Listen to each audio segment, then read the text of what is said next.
Move my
This European cricket event is proudly brought to you by HCL Software, Rado and OneXBet.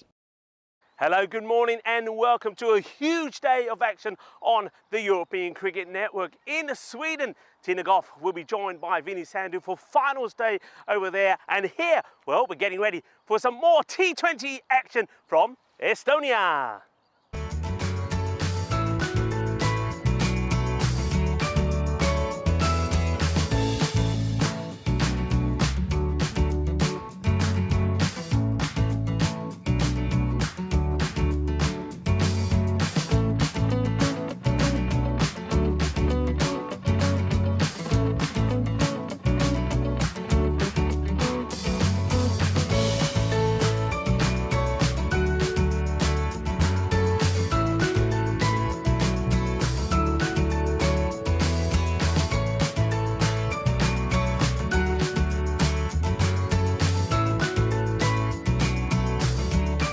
Welcome back. Some of you may be enjoying some of the Eurovision that's been happening in the evenings.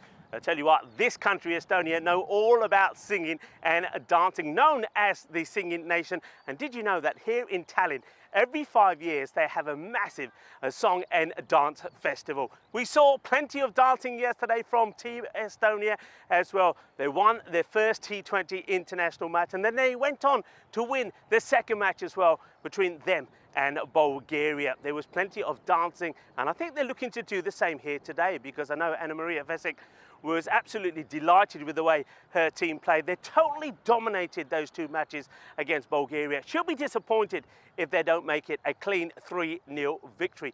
Bulgaria, their captain Detalina, she will know that Bulgaria underperformed yesterday. She'll be hoping for better performances from their players. Maybe there'll be a few highlights for them, and I can tell you one thing, that they certainly know how to celebrate as well if things go their way. Maybe they could be the surprise package here today and get a win. Don't forget, if they do, it will be their first victory in T20 internationals as well. So that match coming up in a short while. We're going to go over to the coin toss in a moment. But before that, we've got some special content for you. I'm going to take the opportunity to speak to the captain of Estonia, Anna-Maria Vesic. Ladies, thank you very much for joining me. It's an absolute pleasure. Anna-Maria, going to talk to you first. Yesterday was an amazing historic day for Estonian cricket, especially when it comes to the women's game. You got your first T20 international win. Better than that, you then made it 2 from 2. Must be a special moment. How did you and the team feel? Well, the feeling is absolutely wonderful, definitely. I think it still hasn't sunk in yet that we actually won the T20I. Like first one ever, made some history, but we will celebrate this moment, I think, today afternoon after this game. But right now we are focusing on the next one, so we'll have a bit longer thought about this afterwards. Sometimes you just know it's going to be a good day. Now, I don't know when the last time you played was before you played that very first match yesterday, but the very first match in the tournament, you, the captain, bowls the very first ball and you get a wicket. When you took that wicket, you must have thought to yourself, it's going to be a good day. Oh yes, definitely. It's an ideal start, yeah. Yeah, this was my aim. I was like dreaming about it. I want to take the first ball wicket, and yeah, it happened. So a dream came true. Dreams do come true. That's what we always say on the European Cricket Network. We're here to make the players' dream come true. Not only did you take the one wicket, 2 balls later, you took the wicket off the Bulgarian captain, Detalina, as well. Look, I've seen you play back in June, I think it was, in Cyprus, and you played well as a team then. And you had, of course, young Victoria there, was also one of the star players. But I noticed that in the last 8 to 10 months, there's been some changes. The way that you bowled yesterday, the whole team was fantastic. The way that you set the field, there's been some work going on behind the scenes. Do you care to share with us what sort of work has happened that's made you such a more improved side? Yes, I think main thing is the dedication of the players, because if you don't have that, then you won't improve as a team.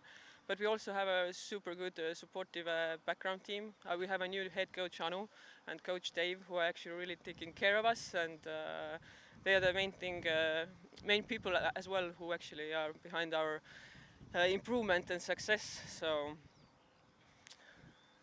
One thing I notice is when you play cricket, you play the game competitively, but you play with so much fun. You are always a joy to watch. I mean, this young lady, when she bowls and the way she celebrates, in fact, all of you.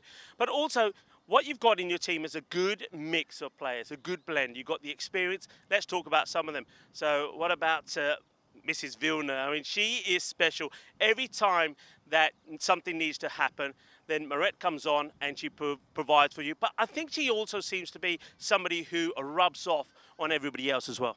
Yes, definitely. I think every player has their positives, and this is why we are picking them to the squad, because they're adding so much to the squad, and there are definitely some key players. And we have some new players joining this season as well, doing their debuts, like Gitma and Jamali, and they had an amazing day yesterday, having their first wickets, international wickets, and hitting their first runs, and absolutely brilliant fielding as well.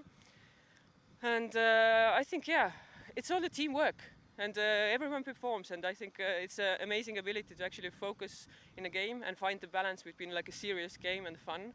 The fun is a very important thing. If you don't have fun, it's not, it's not pleasure to play in there, so you have to have fun. You couldn't have said that better. And of course, then, as well as the experience, you've got the youngsters like Victoria Frey here, who had a fantastic day yesterday. How important is it for you to have someone like Victoria and Melinda side that can change the contents of a game so quickly? It's very important, and it's the future of our cricket. We need the young players, and we need to give them experience. We need to give them chances to actually show what they got, what they can do, and in the future, I think she's going to be like super player. She is a super player now, but she's going to be even better. So I think you're absolutely right. We're going to turn our attention now to Victoria. Victoria, first of all, what a special day it is. And I think I can only echo the words of your captain. You are a star in the making, and in fact, you're a star already. Yesterday, 2 player of the match performances. In the first match, 3 wickets and that 39. And then in the second match, a 5-wicket haul. Now, let's put this in context. You're just turned 18. You have got 5 wickets. You're on our Hall of Fame. And then also on the ICC T20 Internationals, you are on there with some huge names as taken 5 wickets in an international match. How does that make you feel? Absolutely incredible, to be honest. With getting the wickets, I was purely really proud of myself. And I feel really incredible. Now tell me, when you took those 5 wickets, what sort of things were going through your mind? I mean, for example, when you woke up this morning, could you still believe it? Did you think it was a dream? I still think it was actually a dream, to be honest. But I keep getting reminded, hey, you took 5 wickets. I'm like, wow, that is so impressive. How did I manage that? But I am so happy with myself that I managed to do that. One thing that you do, and that's not just coming from me, it's coming from everybody that's watching, is you inspire people, you make people happy, you make cricket look fun. Has it always been fun for you? I think so, actually, because, I've been playing for, about 11 years. I started in England, and as soon as I came here and joined this team, it's been so much more enjoyable. We're always having, the spirits are always high, and we're always trying to motivate each other, so it's incredible. Well, that actually leads me on to my next question, because I know a lot of our viewers are probably wondering, when did you first start playing cricket? How old were you, and where were you? So I was about 7. I started playing in England. It was first introduced to me when I was in school, and I took a complete interest in that. I was like, oh, this is something new. I've never tried this before. I'm going to try to do it a little bit more. And then soon after that, I actually joined Copdock Cricket, which was a club that I started playing with. And after that, I just got so passionate about it, and I wanted to play more and more and more. It's been absolutely fantastic. Tell me something. A lot of people have talked about your bowling style, your run-up. And by the way, never change it. It's special and it's a joy to watch. But is that something you just did? I mean, people have been talking about maybe there's a bit of Dennis Lilly in there before you start. Is it just something you thought, no, that's my style, I feel comfortable about it, and that's what I'm going to do? Pretty much, yeah. I started doing, so I was coached. I said, you have to do this, you have to do that. But after years of doing it, I started coming up with my own style. And as you could see, it paid off. So yeah, it's something I'm really comfortable with now. and it looks absolutely special. One last question, because I know we get a lot of young viewers watching. There's probably a lot of girls out there that are watching now, watching the game and thinking, I could play, should I play? Should I go into cricket? Should I not? What would be your message to the youngsters out there? Well, if you're interested in playing, I say give it a go. Because as I did when I was in England, I gave it a go and I'm absolutely loving it. So, yeah, if you want to play, go for it. I'm sure you're going to love it as same as me. And you can show off your skills and all. It's absolutely incredible, so I suggest it. Thank you very much. And well, ladies, it's been an absolute pleasure talking to you. I know you still got one more match to go. I know you're getting ready for the coin toss. So I'm going to let you go. Folks, we're going to go over to the coin toss in a moment, but then join me back in the commentary box where we talk a little bit about those two matches that happened yesterday and get you ready for the start of the first ball here today. Good morning, welcome to the third T20I match between Estonia and Bulgaria. Estonia going to flip a coin and Bulgaria going to call in the air. Heads is the call. It is heads. Bowling. So Bulgaria won the toss. They're going to have a bowl. Good morning, cricket lovers, and wasn't it wonderful speaking there to the captain of Estonia, Anna Maria Vasek, and also the star of the show yesterday, Victoria Frey. Welcome and happy Peacock Friday as we get ready for the start of this one. As you heard there from the middle, Bulgaria won the toss and elected to take the field first. So Estonia will be looking to try and pile on the runs here this morning. They certainly had some stars in the making yesterday, but Bulgaria, they will want to hit back. Remember, lost both matches yesterday. Can they get their first T20 international victory? There's the first delivery, and it's a good start. Nice delivery. It's Stanislava that's bowling first up this morning, bowling to Gitama Madenaika, and Marat Valna is at the other end. There's the two openers. I'm Rika Full, and I'm joined here by Marco. Marco, good morning to you. And good morning to you. Fantastic to be here today for this third game of the series, and looking forward to seeing the cricket today. We've got Valna opening the batting, which is a change from yesterday. Bowls left arm, bats right-handed. It'll be interesting to see how she goes. That's well pitched up. That's a good delivery. Oh, she's very unlucky here. It's an interesting choice of shot there from Gitama. Decides to go back, and then that ball only just going over the stumps. This is good. Looks like a little bit more control here from Stanislava. Not trying to bowl too fast, but concentrating and getting the ball right up there in the block hole. Goes there again. That's high up in the air. It's probably just going to get over the field. I mean, it's a great effort, actually. I didn't think there would be any chance of getting any fingertips on that, but the fielder does, but not able to get it into the palm of the hands here, Marco. Well, she moved back really well to it and got hands, but it just went over outside the reach of her fingertips, but she got it back. Single then from Getsma. Oh, well bowled. Good delivery. Valna plays and misses that one. It's a very good over. Nice tidy start here from Bulgaria. They've got a similar feel to yesterday. Remember what you were saying yesterday, Marco, that they could probably have just one of those offside fielders slightly further back just for the ones, just like that one that just lobbed over the fielders. It's been struck pretty well, but they have got mid-wicket back on the boundary. We'll do the fielding here. That will be a run, and that will be Marat Valna who gets on the mark. She had a good day yesterday with the ball. Took 4 for 14 in that first match, and she was a champion in the second as well, taking 2 for 6. That one just gone a little bit too astray. That's one thing I think that both teams, not just Bulgaria, can focus on today. Maybe just keeping those extras down. I know that Estonia, they did dominate proceedings yesterday. I think there was always some room for improvement, and cutting down on their extras and when they're in the field will be one of them. Well, extras is so important, and yesterday we had Estonia bowling less extras as the day went on. 49 in the first innings, 33 in the second game. Bulgaria also the same, so it's crucial. You don't want to give away runs when you don't have to, but that was a good first over. Only 4 runs coming from it. Very good from Sarandeva.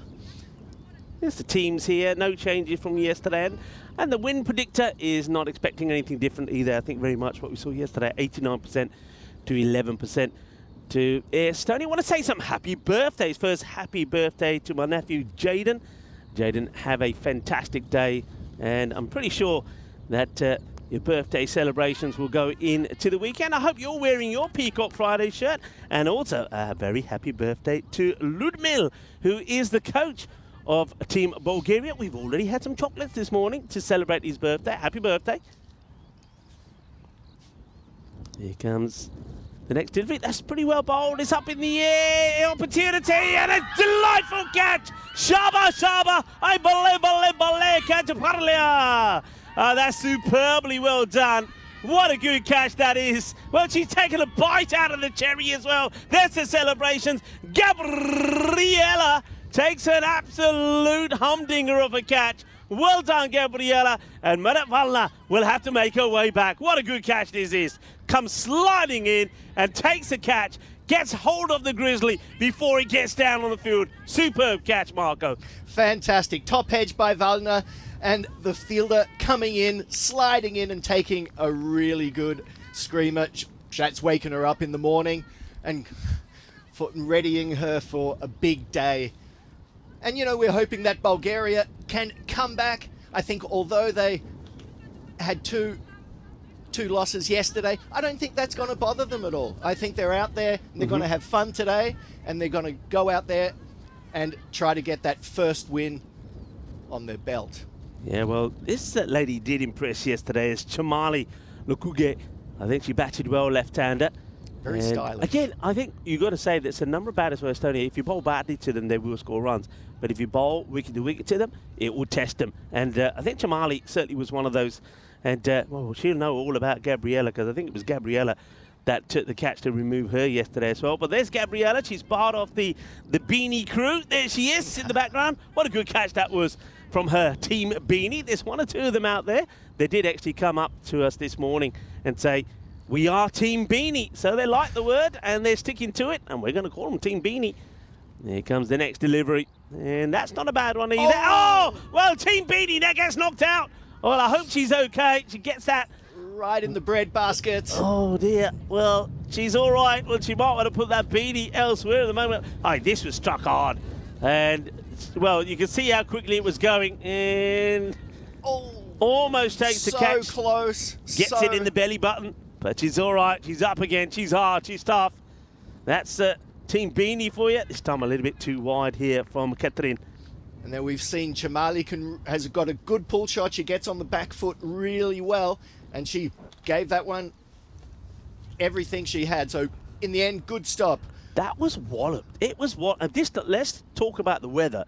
It's all right. It's a bit brighter than yesterday, but it's nippy out there. It's about 7 degrees up in the air. Just lobbed it over the short mid wicket. They'll get a single. But I'm liking this from Bulgaria. And, you know, I think you're absolutely right when you said about Bulgaria. They lost both matches yesterday. But if you think they're going to be moping, if you think they're going to be down, no way. No. Even though they lost yesterday, as we saw there, every time there was something to celebrate, they celebrate in style. They're loving it out there. They love playing cricket. They love being here. They love being on the TV. And they want to put a good show on here today. Oh, absolutely. You could feel it on the bus coming in. There was a great atmosphere. And they're just having a good time. Catherine, can she get another 1 for 2 so far? Still to come in the over. That was not a good one. It's going to be a no ball, in fact. And called her so by the umpires. Of course, we did see Joe Foster out there in the middle. And he was on coin toss duty. But so far in the first 1.4 balls, the Bulgarians have been controlling the extras. I hope that they keep that up, because that's going to put a lot of pressure then back on Estonia. Yeah, we got Timothy Cross. He's at the bowler's end. Nice to have Timothy with us. And of course, doing a fantastic job for Cricket Estonia as well, Timothy. And that's good delivery. It's been worked away pretty well. It's been well met, but they have set the field for it. That's good. So they have taken some things on board from yesterday here, Marco. Yeah, I was interested to see how they were going to go with the field settings today. You know, we discussed it yesterday that they were sort of patched in, but this time they have seemed to learn and to be more subtle. Some players in, some players out. You have to defend and attack at the same time. Here comes the next. Can she finish the over well? Certainly can do, but that's been well struck. This time avoids the fielder Gabriela. A lot of work to be done, and unfortunately couldn't stop it. बहुत कोशिश तो की थी अपने field ने चंगी Bhajji Alexa but she couldn't stop it. Just a little bit too spicy for her. There's the shot, and it's going to be cuatro carreras, the first boundary of the day. And well, down she goes, down and out. And you can see Catherine, she's a little bit disappointed that the over ends with a boundary, but still not a bad over. 9 would come from it, but she does pick up the wicket. And Estonia, after 2 overs, they're 13 for 1. Let's have a quick look at how the table looks. Of course, there were 2 wins yesterday for Estonia. 88 is what they had to chase, and they did it quite comfortably in 11.1 overs for the first win. Player of the match was Victoria Frey, 39 of 32. Remember, she did take 3 wickets as well. Then in the second match, Bulgaria put 75 on the board. They were all out, and Estonia got there with 11 overs to go. Victoria Frey, 5 for 13. And wasn't it nice to talk to Victoria this morning? She still can't believe it. She's woken up this morning. She still thinks it's a dream. Well, you can just feel the enthusiasm and the love of the game coming through, and that's just fantastic to see. Another fantastic shot. There's hit through the offside there, over the covers for a single. Very nice shot from Getzma. Yeah, Getzma getting her opportunity. So this is nice for Estonia as well, isn't it? Because they've got 2 players that made their debut yesterday out there batting together. What an opportunity it is for them to perform. I've got to say, I've got to give a big shout out to the groundsman here, Sam. Sam has done a wonderful job. He was out there first thing in the morning while we were doing the shooting and the intros, working on the pitch. It looks magnificent. And I've got to say, the straight lines here on the grass just looks absolutely magnificent. I mean, when we see it from a slightly area view, it looks stunning. So, Sam, you're an absolute legend, buddy. The ground looks beautiful, and it's a joy and a pleasure to be here. And I know that everybody that's watching from around the world has been sending me loads of messages as well, saying this ground in Estonia is stunning. It is a beauty. So, well done, Sam. Well, and I tell you what, with the sun coming out, the ground looks resplendent. And I've seen a few grounds around Europe, and let me tell you, this is a very, very nice ground, with a second one just next door. Marco, with a little bit of the sunshine coming out, doesn't it look completely different? The trees along the background. Now, did you know, by the way, that's why, did you know that Estonia, they are a tree-hugging nation. They embrace nature. They actually, that's one of their things. They're hugging trees, and they have this special bond with nature. Well, I think that's beautiful, and we're certainly surrounded by trees here, and surrounded by nature as the batter once again hits it over the infield on the offside for a single, and another classy shot, I must say. Yeah. So going back to that hugging spirit of trees, the one thing I've got here is that about half the country is covered in forest land, and almost a quarter is protected by nature. As a result, Estonia has the 4th best air quality in the world. So, breathe in that fresh air. Oh, isn't it great? It is. It's great in the morning, let me tell you. Especially nice brisk breeze. A bit too wide, and in fact too wide off the pitch this time from Stanislava. So first over was pretty tidy. Only went for 4, but you can see here struggling a little bit in this one. I think something that I've picked up with Stanislava. Let's see how she does this one, and we'll touch on it. Yeah, you see, she's just starting to lose her shape. When she was bowling that first over, she was very upright. But if you have a look at this one here now, you can see her body tends to sort of collapse. She goes down here too early, and the ball sort of follows the way the body collapses. So I think main thing for her, what she can take back is just try to keep that upright posture, keep the body upright, and that will help the ball to go straight as well. Yeah, I think it's that leading arm which really will, that was better. That keeps her body upright, lets her arm get over and bowl it straight, and that was a good delivery. Good delivery, yeah. That's a good example, really. If you look at the ball before and look at that one, this time around, the body stays more upright. And I think if you put that non-bowling arm up, it automatically pulls your body up. Exactly. And that's what she needs to do. Let's see if she does the same again. Yeah, very much the same. Well done. And, she's something special out there, isn't she, Gabriella? Just look at her. She's hungry for action. No fear, Gabriella. Part of the Beanie squad. Look at this. She's almost there. I love the intent. And look at her diving forward. No fear, Marco. No fear. Desperation. Well, she's been right in the thick of things so far in the first 4 overs of the day. That's a good-looking shot. It's going to be a chase here. Chasing hard. Here's Biljana, gets there, and they take it on the second. A good throw could have her in trouble, and she slides herself in. Doesn't want to be run out. I think both of these batters yesterday had issues with the running. I think Githama was actually run out in both occasions. Yes, she was. Yeah, so she's desperate not to be run out today. She really wants to put some runs on the scoreboard. Look at her go here, Githama. आज नहीं मैं run out होना, आज नहीं मैं चंगा भजना, मैं पहुंच जाना, diving मारूंगी, and here she goes. Says, not today. Not today, Jose. I'm not being run out today. Hey, I want to say a big hello to everyone in the chat. We've got a lot of people on there on this Peacock Friday. Hello to John Hisham, to Holly. Vinny Sandu was making a little appearance in there. Vinny, welcome back to, of course, Sweden. Have a fantastic finals day there. And Rob Thompson was in a little bit earlier as well. Great to have you all with us. I hope you're all wearing your Peacock Friday shirts. Yes, I am. And Marco, I know we haven't got, unfortunately, the comms camp today. We will have that set up tomorrow. Marco, can I just say, I've got to compliment you on your shirt. It's an absolute banger. Well, thank you very much. I had a few to choose from this morning, and this was the one that took my fancy. Short sleeve, though. You're brave. Well, just got jackets on over the top when necessary. Stanislava, she 2 overs for 12, and they're going to stick with Katrine. This is up in the air, just doesn't go to hand. It's going to be another hard chase for Biljana. You can see they like to use her. They're using her from one end to another, staying in that sort of mid-on, mid-off position. Either way, she's the one who's straight. They want her to be there. Obviously, they feel that if there is an opportunity that comes her way, she's going to snap it up. And once again, the Chamali and her left-handed batting style, it's difficult for the bowlers, but they've got a fielder down deep on the onside for that very strong pull shot, which she just plays again, and it goes straight to that fielder, and she gets it in quickly.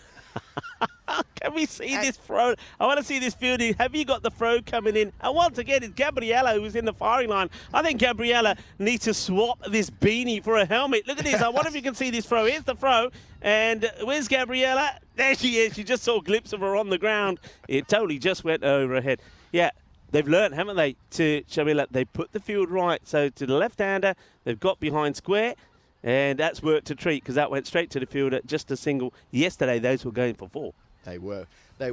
But as we said, every game is a learning experience, and things will get better and tactics will get better as the more they play. And that's so imperative. Here we are.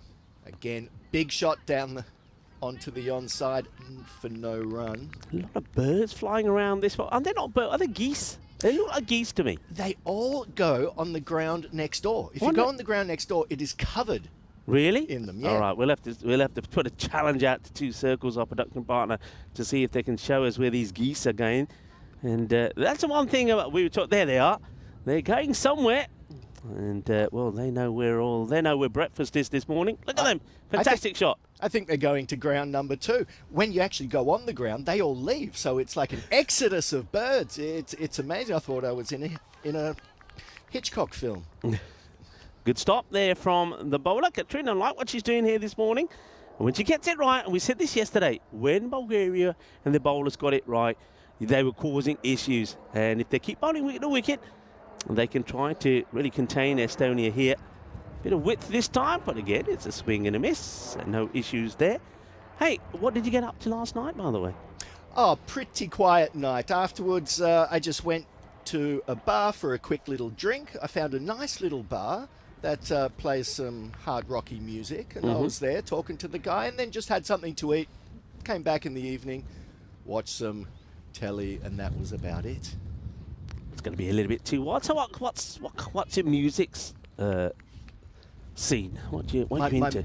Well, lots of stuff. But I have been a Kiss fan ever since I was a little kid. So we can start there, since that's pretty much where my music starts. But it goes from South American cumbia to African music to some soul and funk to some heavy classics. A little bit of everything. A little bit. Yeah, a bit like me. I think you've sort of had a little preview the last day or two of my music taste, because I do like a bit of music in the morning. It helps to get me going, and yeah, a little bit of everything, from some Bollywood tracks, from some old classic, the 70s, a bit of Motown, and even a little bit of spice girls in there, because I do like it a little bit spicy at times. Hey, some good pop music to make you get up on the dance floor never goes astray. It doesn't indeed. And well, we are jolly this morning. It's Friday. It's Peacock Friday. It's the start of the weekend. It's a big day on the European Cricket Network. We start, of course, proceedings here. Just the one match today, this one T20 International, which the series has already been won, of course, by Estonia with the 2 wins yesterday. But Bulgaria, they would like to finish well. And don't forget, the 2 teams will be in action over the weekend as well, playing T10s. 4 matches tomorrow and 3 on the Sunday. So still, they've got plenty to play for. And then a bit later on, starting, of course, in Sweden, will be finals day.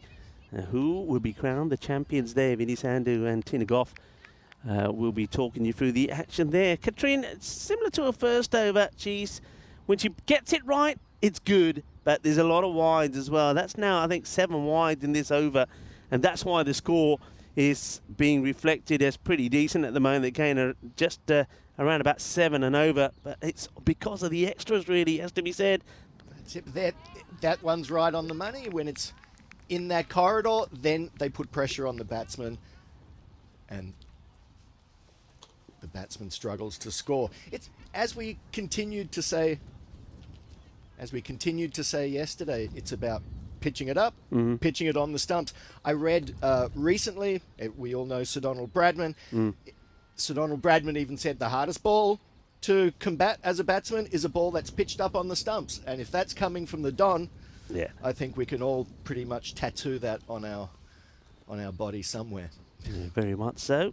And let's have a look at that. So you can see, because of those extras, the run rate sort of going upwards. I mean, 17 extras already, and that is at the end of 4 overs. So it's something that Bulgaria have to address pretty quickly. Otherwise, have a look at that. Expected score 151.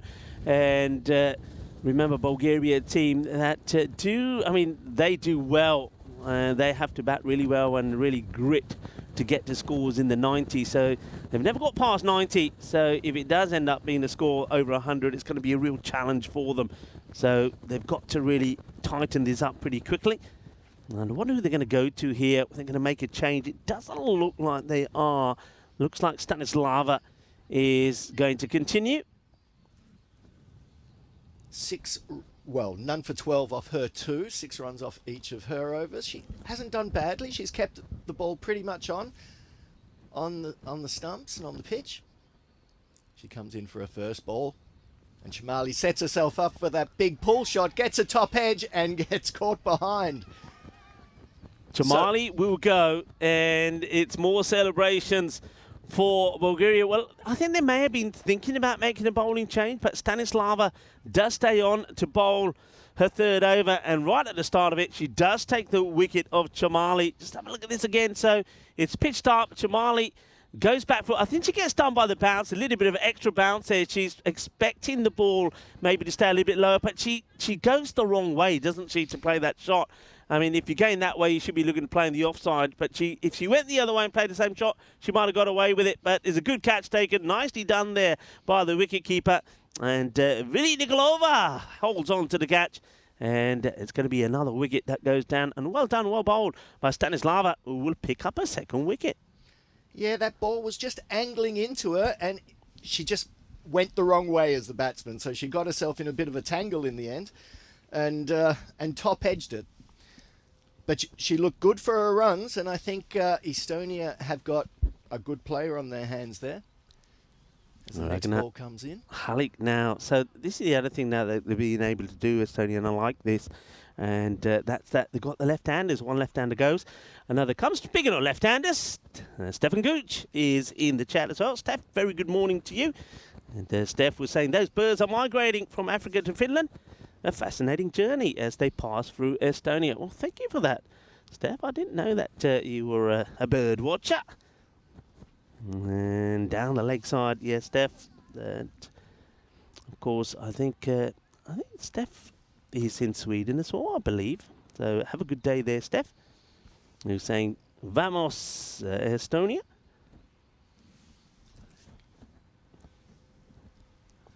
Stanislava with the ball, bowling to Ragnar, who plays and misses this as well. It's we keep saying this, and this is where, can you imagine, here, Marco, let's just say that Bulgaria, so this team stays together, they keep playing, which I'm sure that the Federation is keen to keep getting them going to tournaments and arranging tournaments there at that beautiful ground in Sofia in Bulgaria. But by the end of this year, if they play enough cricket, they'll iron out a lot of these extras and wides. And then you imagine that these bowlers, Stanislava, Katerina, even Detalina, when she comes on the bowl, bowling good line and length, it's going to be very difficult for teams to score big runs against them. So it's work in progress, but you can see quite clearly, if you take those number of extras away, there's another one, top of the stumps, gets the wicket. It's a false shot there played by Hullick. She's going to go for a 3-ball duck, and that really sort of highlights exactly what I'm talking about there. If they iron out the extras and the wides that they bowl, and with time, the percentages of good straight balls will go up, then they will be competitive and they will certainly win matches as well. I mean, that's a good delivery. It's straight, it's on the stumps. Good coaches say you've got to try and hit the top of the stumps. Well, you couldn't get better than that. It's an absolute perfect delivery, and exactly right. It is something that will just continue to improve. And we saw with Estonia yesterday, every ball that was pitched up on the stumps was difficult to combat and was a possible wicket. And we've seen it this morning already in the few overs that we've seen. Top of off, beautiful delivery. Well bowled, and well done as Stanislava. Also well done to the captain, because I think there was talk of changing it. Detalina said, no, I want you to bowl another, and 2 wickets have fallen in. It's well done, 2 for 14 now. Still 2 balls to go in this over, and that's a good delivery as well. And this is the way she started her first over. We said at the time, keep upright, get that arm right up, and then use your height. Because one thing she won't struggle with is getting the ball up there, because she's really tall. She'll always get the ball up there, pitching around short of a length. So if she keeps concentrating doing that, I think she's going to be a very dangerous bowler. I think so too. And she... Up in the air, it's another chance, you know. Oh, it goes to hand, but it doesn't get taken this time. That's really unlucky. It could have been another wicket. And it's one of the Beanie squad, you know. One of the Beanie squad. It's not Gabriella, I don't think, on this occasion. But it's up in the air. It is a catching opportunity. Doesn't get taken. 5 overs completed. And Estonia, they're 34 for 3. Let's have a look at what's happening there. Of course, in Sweden, they got their finals day. That's the eliminator, Malmo, who finished 3rd in the group. Take it on Seaside. Then you got Ariana CC taking on Ariana Kiev, the Haryana Derby. And of course, the eliminator, one team out, will play, the winner of that will play the winner of the loser of qualifier number 1. The winner of the qualifier number 1 goes straight through to the final later today. So I know that, well, we've only got this one match. Once it's done, you can all switch over to what's happening there in Sweden and keep Tina Goff and Vinny Sandhu company. That one's going to be a wide. As we are going to see now Biljana Shatarova come on to bowl. Now, she's another classic example of what we're talking about. When she gets it right, she's dangerous. She will get wickets. But there's always the chances of quite a few extras as well, though. Well, that's it. As we saw in the games yesterday, at the beginning she was a bit wayward, but in the second game she got it pretty much on the money and her figures were a lot better, and that's where she wants to be today. Great over there, by the way, the last over from Stanislava. 2 wickets in it, just the 3 runs conceded. So, a superb 6 balls. Bulgaria doing well here. I'll talk about some of the international days being celebrated today. That's well struck, actually. But, oh, it's almost another brilliant take. It's Gabriella. She is everywhere at the moment. I tell you what, if you could clone a fielder, then Gabriella is the one to clone. This also was struck pretty well. And how she's got there, look at this. Goes across and almost holds onto the catch. That's a brilliant effort. In fact, that wasn't Gabriella. That was a part of the other Beanie squad. That was the captain, Detalina, this time. Well, the Beanies can get confusing. Good effort, though. It was well struck. International Day of Light today. Of light? Light. International Day of Light, celebrated annually on the 16th of May to celebrate the contribution of light and light-based technologies to various fields and areas of life. Just no ball this time. You can see that Off the pitch. Biljana trying to warm up. I know she really feels the cold. Biljana, when we were leaving here yesterday, she was wrapped up on all sorts. And she said, Rico, I didn't even bring me big, thick jacket. I didn't think it was going to be this cold. She actually said to me, I've never been colder. And I did say to her, I said, but in Bulgaria, I know that that's a better delivery. That's where you need to be. It's right straighter. on the money. Yeah, not the best of shots from the batter. It was stepping away here, really. And it wasn't that wide. In fact, I think this goes over the stumps. It does. That was close. I do like the batter's intent, though, and that's something that I noticed yesterday. Estonia's intent with the bat to attack really shone through. It's a good delivery again. Bat on ball. Gets it over the infield. Now it's going to chase after it. I don't think it's going to get there. This is going to get to the boundary, you know. And I think that stops on the rope. That's going to be 4 runs. Well struck. And Githma gets another boundary. And I'm not sure what the hugging is there for. And that Stanislava is giving Vili Nikolova a hug. Maybe they're just keeping each other warm. Keeping each other warm, a bit of support within the team, always very important. Yeah. Especially with the wicketkeeper. Yeah, just gets that over that infield. And once it goes over on this outfield, it just keeps on going as Biljana still struggling to keep the consistency in her bowling. This time that you can see the arm as it came over, she sort of rushed and pushed that ball through. Goes there out on, goes too wide once again. Yeah, so International Day of Light. And did you know that in 1802, Humphrey Davy invented the world's first electric lamp? That's a better delivery. Will be a dot. Let's see if she can finish off with the next two. Also on this day in 1986, the action blockbuster Top Gun was released in American theatres, and it made Tom Cruise an overnight star. Do you like that movie, Top Gun? I do. It was, I remember it back in the day, and now asking the question, and it's been given, and it's a little bit of a delay from the umpire Timothy Cross, but he says, yeah, you got to go. Come on, give it some of that. And Bilarani, she's got the wicket, Bilarani. Nice catch there taken, just chasing the wide delivery. And Githama, after hitting a boundary, gets, that's the right at the bottom of the bat. And there's the umpire saying, yep, you got to go. It's time to celebrate. It's time to have a little bit of fun. Not for Githama, though. She's going to make her way back for 9 of 20 deliveries. Tell you what, the wicketkeeper there can be very proud of her catch. Fantastic, really, getting behind the ball, getting that edge and just pouching it. She can be very proud of that catch. Yeah, well done to... Well done. Well done. Was a little bit of movement in the air as well. There's that movement. Again, I mean, this is one thing that we saw Biljana do a lot yesterday. When she gets it right, she does get that ball to move a little bit in the air as well. There's a little bit of swing, and Githama chases the wide one and gets a snick on it. This will be a big partnership. Anna Marie is joined by Victoria Frey, the two that I was talking to early this morning.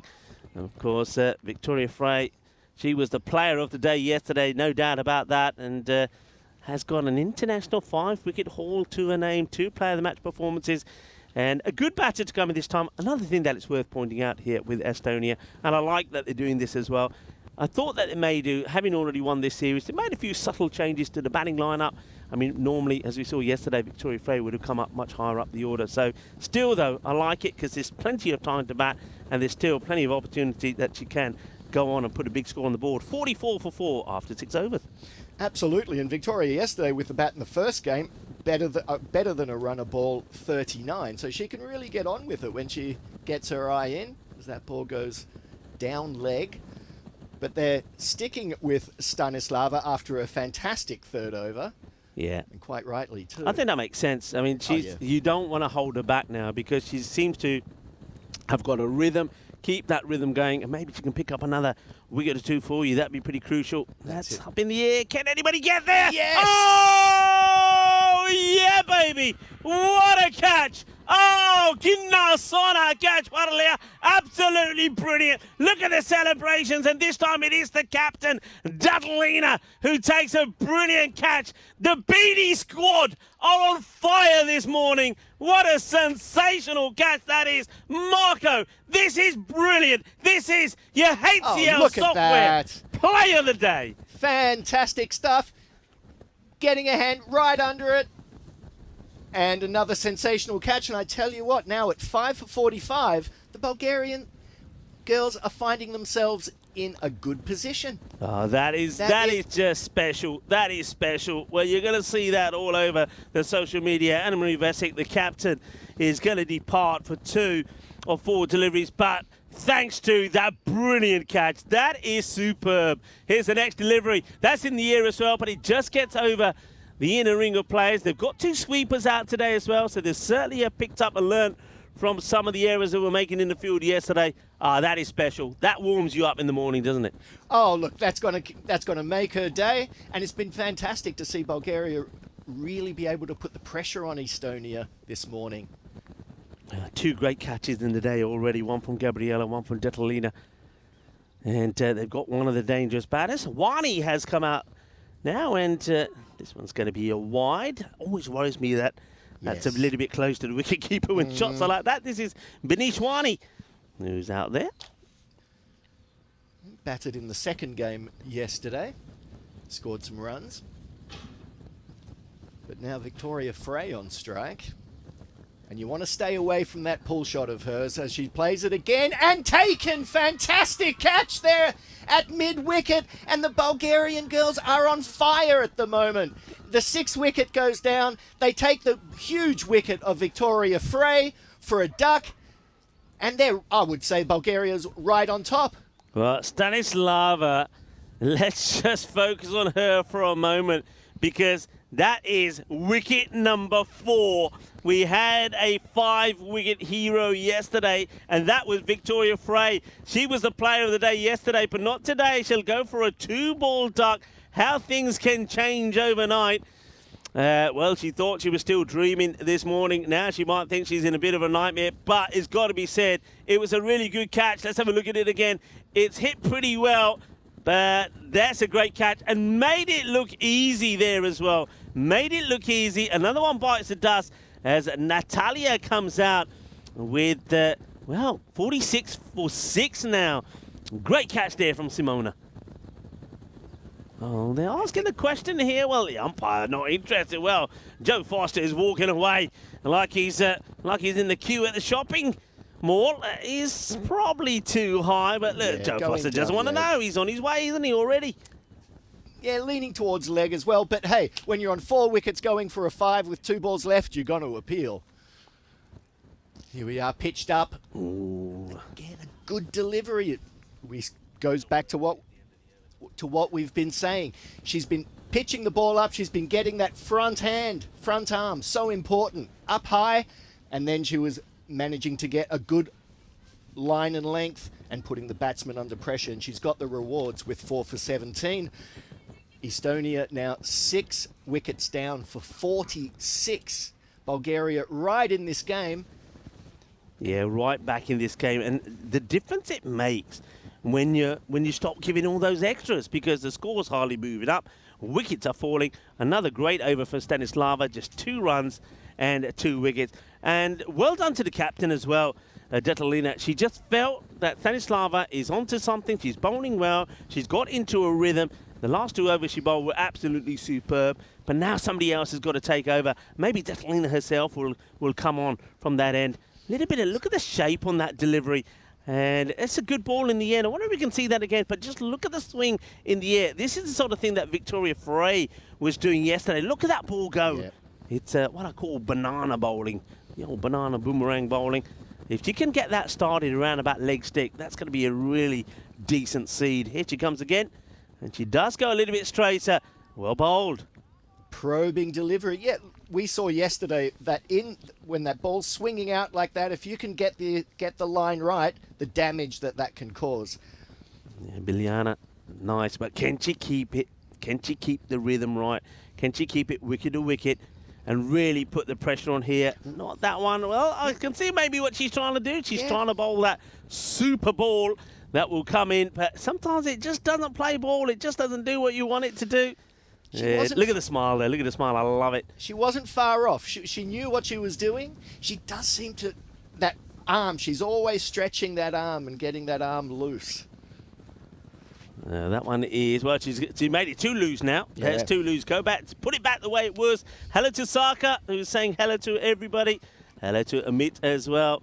Now, are we having a great start? What a fight this is from Bulgaria. Remember, Bulgaria have yet to win a T20 international match. I mean, look, still, you got to take things into consideration that they will struggle themselves at the bat. Look at that expected score. Moments ago, it was 155. Now it's 88. That's what a couple of good tight overs and tidy overs can do. Just too much movement that time. It's a little bit tough, isn't it, for some of these bowlers because they haven't got the sort of oomph and the power in the ball. In some conditions, the ball just moves too much.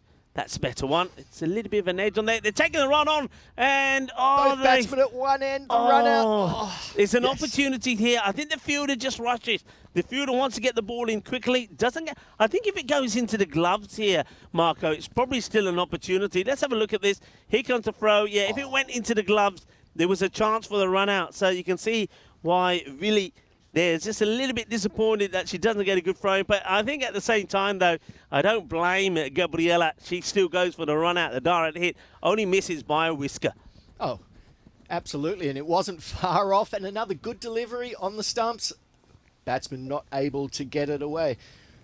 Look, 88 as a projected score. That's well within Bulgaria's reach. Yeah. So they just have to keep that up. We said yesterday, didn't we, around the 80s, 80 to 90, but once it gets more than that, that's where the issues could be. So they've come back. Wow, that's a good delivery. Good delivery. You can see that Binishwani, she's just being a little bit cagey here. She wants to be a bit defensive, doesn't want to give her wicket away. But the problem is here that if you're not playing any shots, if you're not playing those attacking shots, where the run's going to come from? Because don't forget, they've... And also, we're into new territory here. These are batters we haven't seen before. Well, exactly. Look, intent is so important in this game. We saw yesterday when the shoe was on the other foot when Bulgaria were under pressure. Maybe they lacked a bit of intent. But now with 6 wickets down, there's still 12 overs left to bat.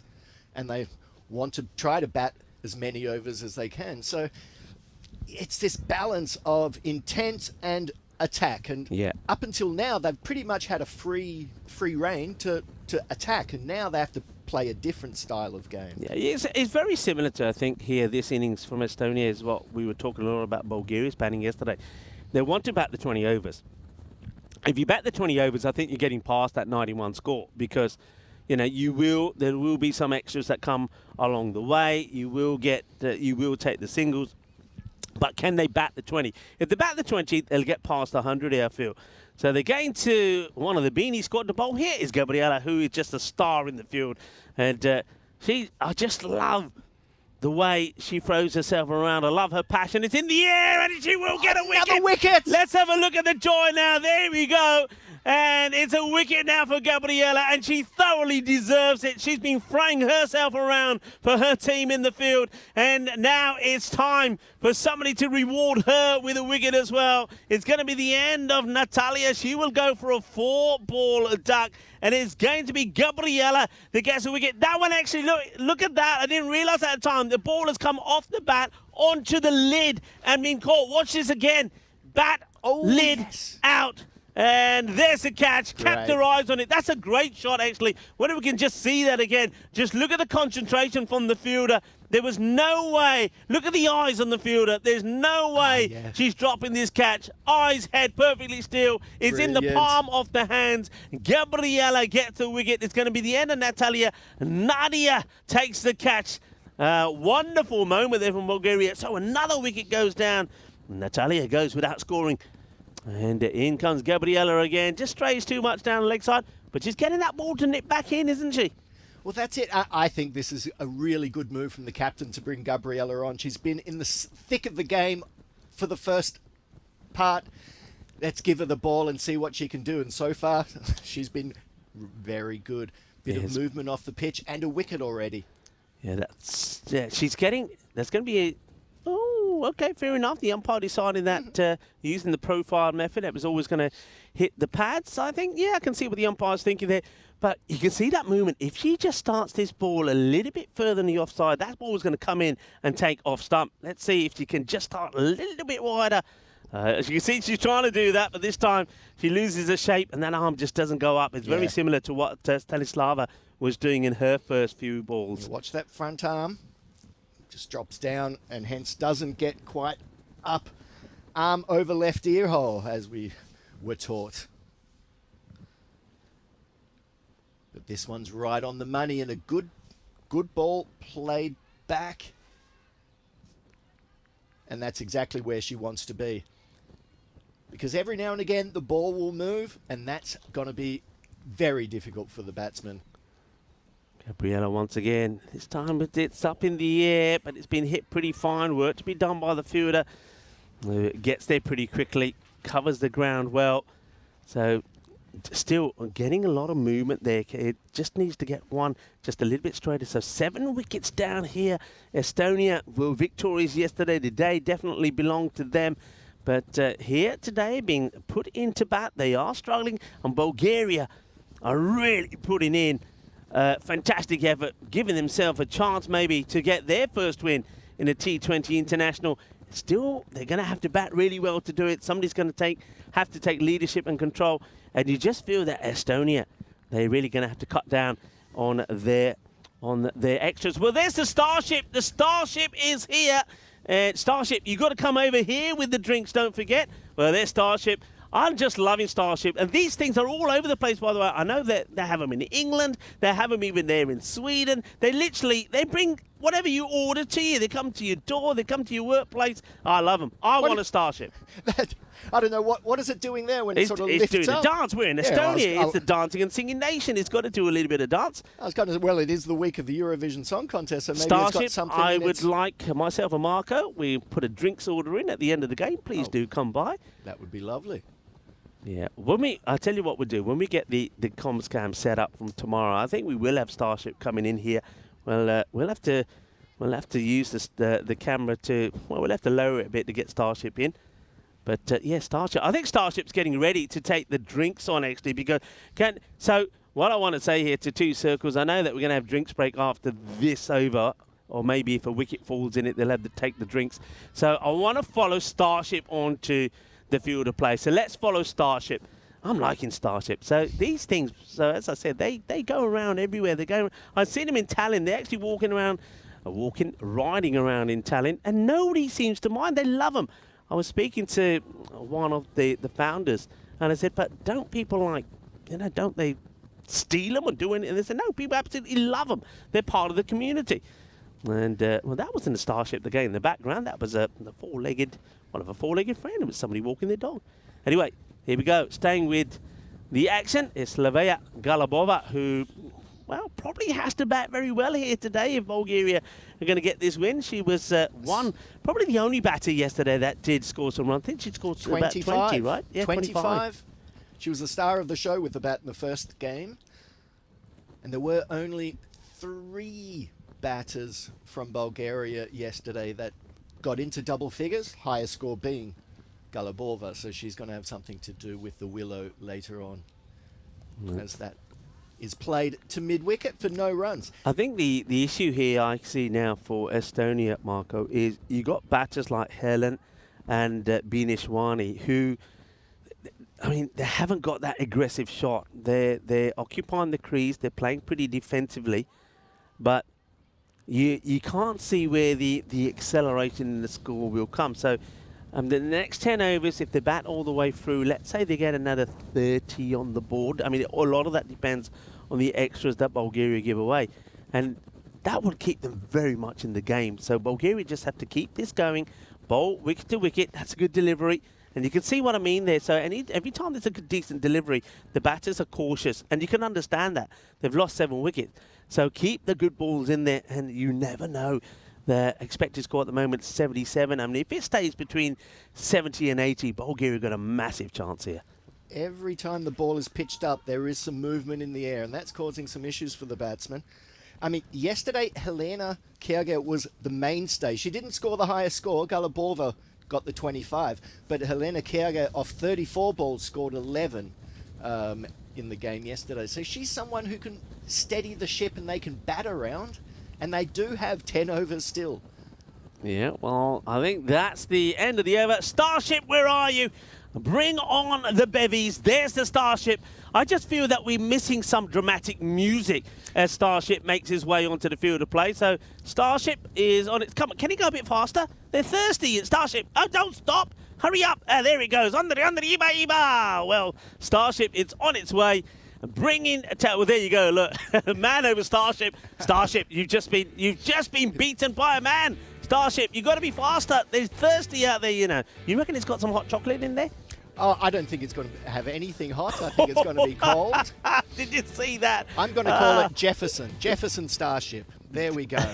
That was Nadia. Well, Nadia, don't go to the wrong end because they didn't like that. There you go, Starship. Hey, they're having a little bit of a drink. Let's talk about some things here today. I've got a question, actually, for everybody. We'll leave that on there because that tells us what's happening. My question is, on this day in 1956, Jim Laker took all 10 wickets. You probably know about Jim Laker and his 10-wicket hauls. He took 10 for 88, but against which opponents? Come on, you can tell me that. That's my question for you in the chat. I'll give you the answer maybe after the 15th over. And there's another part of that question. There is another part of that question. Who was the person who took the 20th wicket? Because he took 19 in that game. That's right, yeah. I know who it is. Yeah. And I know that same bowler then went himself a little bit later on to take all 10. And played for Western Australia. You got it. You know what I'm talking about. Well, Starship is done. He's on this way. Wait, hey, do you think you can whistle to it? Will it respond? What about us? This way, Starship. This way. Not that way. This way. It's going to the garage. It hasn't been programmed in to come here. Anyway, Gabriela, she's programmed in to having a big day here today. She's going to start with just a little bit too hard. Try to bowl a little bit faster to Gabriela. Do exactly what you did in in that last over. Just get that ball full and straight and let that ball swing around. When she doesn't bowl fast, when she just loops it up there, the ball does take a nice shape. It does start to move. It does start to swing. And she becomes a little bit more front on when she... that was more side on. That's the delivery, isn't it? That's the delivery. That's the one that's going to cause damage. Probably just does a little bit too much this time, though. But you see there, she was more side on in the first delivery where she tried to push it through a bit. There she was a bit front on and then got her action a bit in a kerfuffle. But here we are in the over. It's pitched up again. It could be over. I think it might be too high, this one. Yeah. I know she does duck down. I haven't seen anything from Tim Cross at square leg. So I thought this was high, if I'm honest. From here, yeah. And let's have a look where she plays this. Yeah, that's too high. That should be called a no ball, actually. I think that's one that's been missed by the umpires. And there was a look of concern from the player at square leg. I think she thought the ball might be coming straight at her. Yeah, that one's been missed, I have to say. Well, umpires are only human, not like Starship. That one's going to be probably a no ball. So they will get a free hit. There you go. That's a little bit of karma. It should have been a free hit the ball before, and they will get one here as Gabriela just tries to go a little bit too full on this occasion. But keep your courage, keep it full, and just work your line onto the stumps, and then all's good. And there she is, outside off, and stopped by the infield, no runs. So 59 now off 10.3 overs. And I think this wicket of Kiage is important because she can hang around. And there she is, defensively playing it forward. Did it come off the bat? Hard to tell from here. Oh no. Missed the bat, off the pads, but no LBW in sight there. Gabriela gets ready to come again, take shape. And look at the concentration. She knows what she wants. She knows where she wants this to be. And that one also a little bit high. It's been well met, but well fielded. Well stopped. That's good cricket all round. I'm liking that. I mean, it was a little bit over pitched. Once again, she might just get away with that one as well. Not as high as the one before. It's been well hit, though, by the batter. But it's also been well fielded. Good bit of cricket. And these next, I reckon these next sort of 5 overs are going to be so key. That's going to be, this was my concern. Just if you just bowl too many extras, that rate starts to go up. The score looks more likely to once again get to the 100 mark.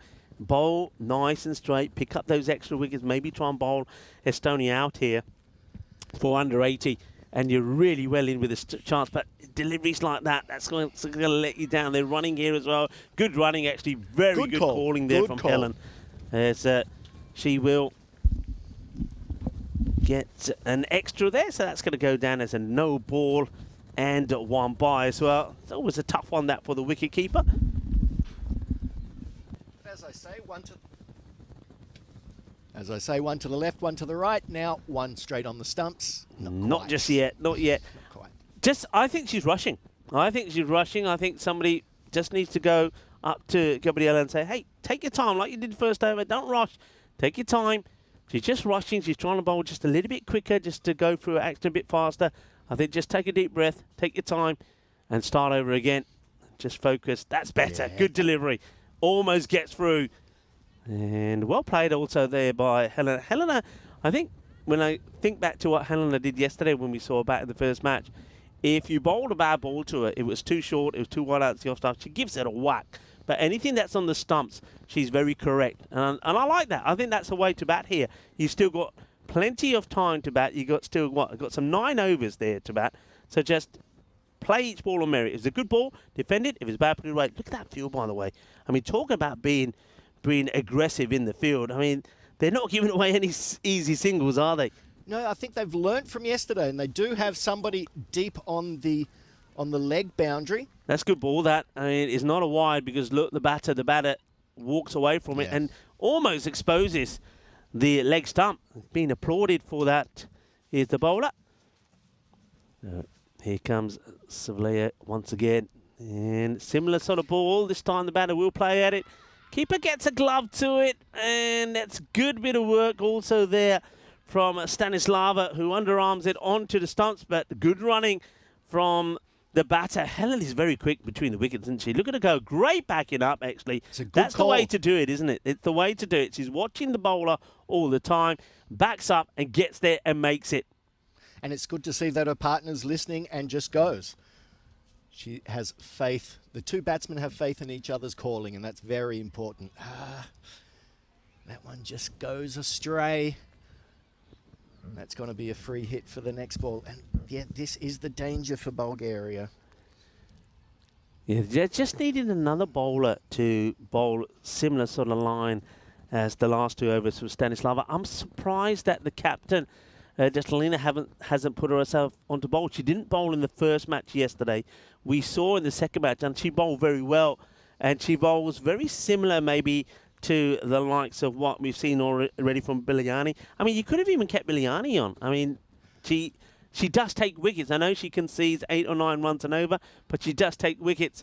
And maybe she would have been similar to Stanislava. Once she bowls more, she would have got more consistent. So it's going to be another free hit. So you can see here, the last few overs are sort of hurting. Gabriela's last one went for 8. This one is still a lot of balls to bowl in, and it's already gone for 4 runs. So they're starting to help Estonia creep up into the 90s or the 100s here now. This one's in the slot, and the batsman just gets it away. But that's where they want to stay, and we harp on it, but it is all about the extras. There's still just under half the amount of overs for Estonia to bat. And this one, again, pitched up just off the stumps, but once again, the batsman struggles to lay bat on ball. And as long as you keep your line and, so importantly, your length.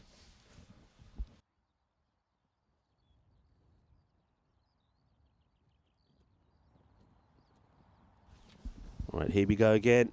There's Slovenia. It's going to be another wide. So, Marco, these extras creeping up. And look at the difference it makes to that expected score. I mean, a moment ago, they had it at 77. It's gone up to 95. And that's not because we've seen boundaries. It's not because we've seen a lot of runs from the bat. It's because of the extras. It's only because of the extras. No, we've got Bawani on 3 and Kyrgyz on 2. So, it's another one, unfortunately. Yeah, this is what, I mean, I think Destalina here, the captain's certainly got to be thinking about perhaps giving herself a bowl here now. She's got to be thinking that we've got Estonia on the back foot. We've got them 7 down. We remember that 7th wicket fell in that 9th over from Gabriella, which only went for 3. It was 53 for 7 at the end of that. It's going to be another no ball. So this over just going. Somebody needs to just, that's the other thing here now. I think somebody just needs to go to the bowler here, Slavea, and just say, hey, you know, once again, the same way that we were saying, do to Gabriella, just say, start again, think about it, take your time. Don't let the pressure get to you. Take a deep breath, couple of steps, and just try and get that arm straight and just get into that momentum. And you can see here at the moment, what's not helping her also is coming around the wicket. She'd be far better off with her action if she came over the wicket. I think she'd be bowling in the right area. If you have a look at this, she's bowling very straight. So if she bowls on the other side, I think she's got a much better chance of getting that ball outside the off stump. Absolutely, absolutely. And I would like to see her just take one step into that, into her action. A little bit, another one down the leg side. So still 2 balls left in this over. It's a long one, isn't it? And I think that's now gone for about 9 runs. There's a lot of wides in there, probably about 7 extras already in there. So, yeah, it's got to make a change here. She's still sticking to this round the wicket plan, and I think somebody probably just could have a quiet word in her ear and say, hey, how about going the other way? This time she goes too high, makes the extra effort to get that on the offside. Looks like she's going to get away with that one. No signal there from the umpire, Tim Cross. So one more to get through to finish the over. And I think she's surprised as well. She has a little look at the umpire. Umpire's not saying anything. She says, all right then, I got away with that one. You know, I would have liked to have seen one of those hugs during this over. I think Gabriella could have taken something out of that. This one. Nicely played. Nice little sweep shot. Fielder's got work to do. They think about 2, and they'll get there quite comfortably. These 2 are running very well. Here's Benish and Helena, and that will be the end of quite a long over there in the end from Galabava. Doesn't really go to plan. Plenty of runs do come from it as well. So 11 runs in that over, but it just went on and on and on, and the score moves to 73 for 7. So I think you're at a point here now, Marco, where Bulgaria are already probably, they'll have to work hard to get to this sort of score. So they want to get these last 3 wickets pretty quickly, don't they? They don't want this score to get into the 90s. No, I think now's the time to bring on their wicket-taking bowlers. And yeah, now it is at that crucial point in the score. So once it starts getting around 80, things start getting a bit difficult. So here we are with, who's bowling now? Slayeva. And it's played away by the batter to mid-wicket over the infield. And they're going to go through for 2. The running between wickets with this pair has been really impressive, I must say. Yeah, it has been. It's actually Nadia who comes on here now, so they are going to try something new, and I like that. It's a good strike. It's one of those where, once again, what I've noticed is, because there haven't been too many hits from the bat, the field has just got closer and closer and closer. Now, once again, they've lost the 2 sweepers, or any sweeper out on the offside or on the leg side. So that's a dangerous game to play. You've got to still have those sweepers out there, and it wouldn't make too much of a difference to the field they've got. I think they're just pushing one back now a little bit. That's good to see. But I think you could just have one sweeper on that boundary, and that will cover the whole area, whether you're going from mid-wicket or square leg. Here's the next delivery from Nadia. Pitches it up, and that's well struck. And there you go. We know what we're talking about, folks. We know what we're talking about. They leave the boundary uncovered. There's no sweeper out there. It's good contact from Binish Wani, and Wani gets a boundary, 4 runs. Good shot, goes back in the crease, keeps an eye on the ball, and the ball does bounce pretty high, but she gets right on top of it from high to low. 4 runs, nice shot. It is a good shot, and that is the main scoring area. If you're going to cover one area of the outfield, that's the place to have your fielder set. Yeah, I mean, they still are not covering the boundary. It's another opportunity to go that area. This time misses out on it. It's one of those, and I think when teams look back here, and Bulgaria really need to look back, because there's and I think for me a mistake that they made yesterday. if you're covering that boundary, there's no point having a fielder sort of just a metre or two outside of that 30-yard circle. If you're there to save the boundary, go right back on the boundary. They seem to have a fielder in between the boundary and the 30-yard circle. It doesn't work for me because if the ball gets past you, it's going to be 4 runs. You're better off being on the boundary and running in, and that's something that's pretty basic when you're setting fields. Estonia did that very well. There was issues and mistakes they were making when I saw them in June in Cyprus last year, but they seem to have learned from that. They've got a good field set here. I think that's what Bulgaria need to do as well. Absolutely. Better delivery outside the off, and well, it gets thrown at the stumps by the wicket keeper, Vili Nikolova. Well, maybe she expected the batters to be running here. Just have a look at this, Marco, and this is with the glove on as well. She says, have that, and right on the pegs. Well done. I think the wicket-keepers acknowledged the fact that they've been running quite well between wickets, and you're not taking any advantages off me. It doesn't take much to knock those stumps out of the ground, by the way. Anyway, here comes Nadia again. Good start from her. Can she finish well? 6 off the over, which included, of course, that boundary, and she will finish well. It's well struck. It's up in the air. It gets over the fielder, and that was... Viliano was trying to stop that. They'll get a single. It's the end of the over. And not a bad one there from Nadia. Just goes for 7. But Estonia, this little recovery, this little partnership going well as they move to 82 for 7 after 13. And that ball just hit over the infield, over Shotrova, who just couldn't get her hands to it. Nearly went for a catch. Nearly went to her, but wasn't quite there. But yeah, it's still in the balance. A wicket now, but this is what we thought with Helena Kerger and Binish Bwani. If they could hang in for a few overs, that they might take the score out of reach. Good partnership so far, 32 it's worth. They came together when the score was on 50, and they've just weathered the storm really well. And one thing I was saying at the time, I know that both Binish Bwani and Helena, they're not the biggest of hitters. If the ball is straight and full, they respect it. We've seen that all the way through. But if it's there for the shot, for example, if it's too short down the leg side, they will pin it, they will peg it. And that's what's been good about this partnership. They've been very good in putting away the loose deliveries. Absolutely. They've been playing the ball on their merits, and if it's on the stumps, with respect. If it's off, they're going to attack it. That one's just outside of the pitch. And Katrin, she wants to keep that front arm up. She started the over quite well.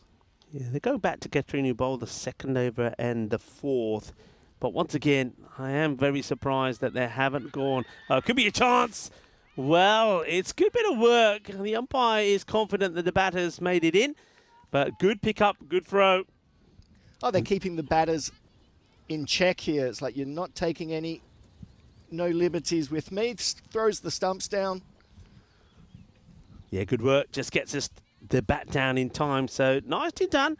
But will still be another extra to go on the board. It's another wide and extras.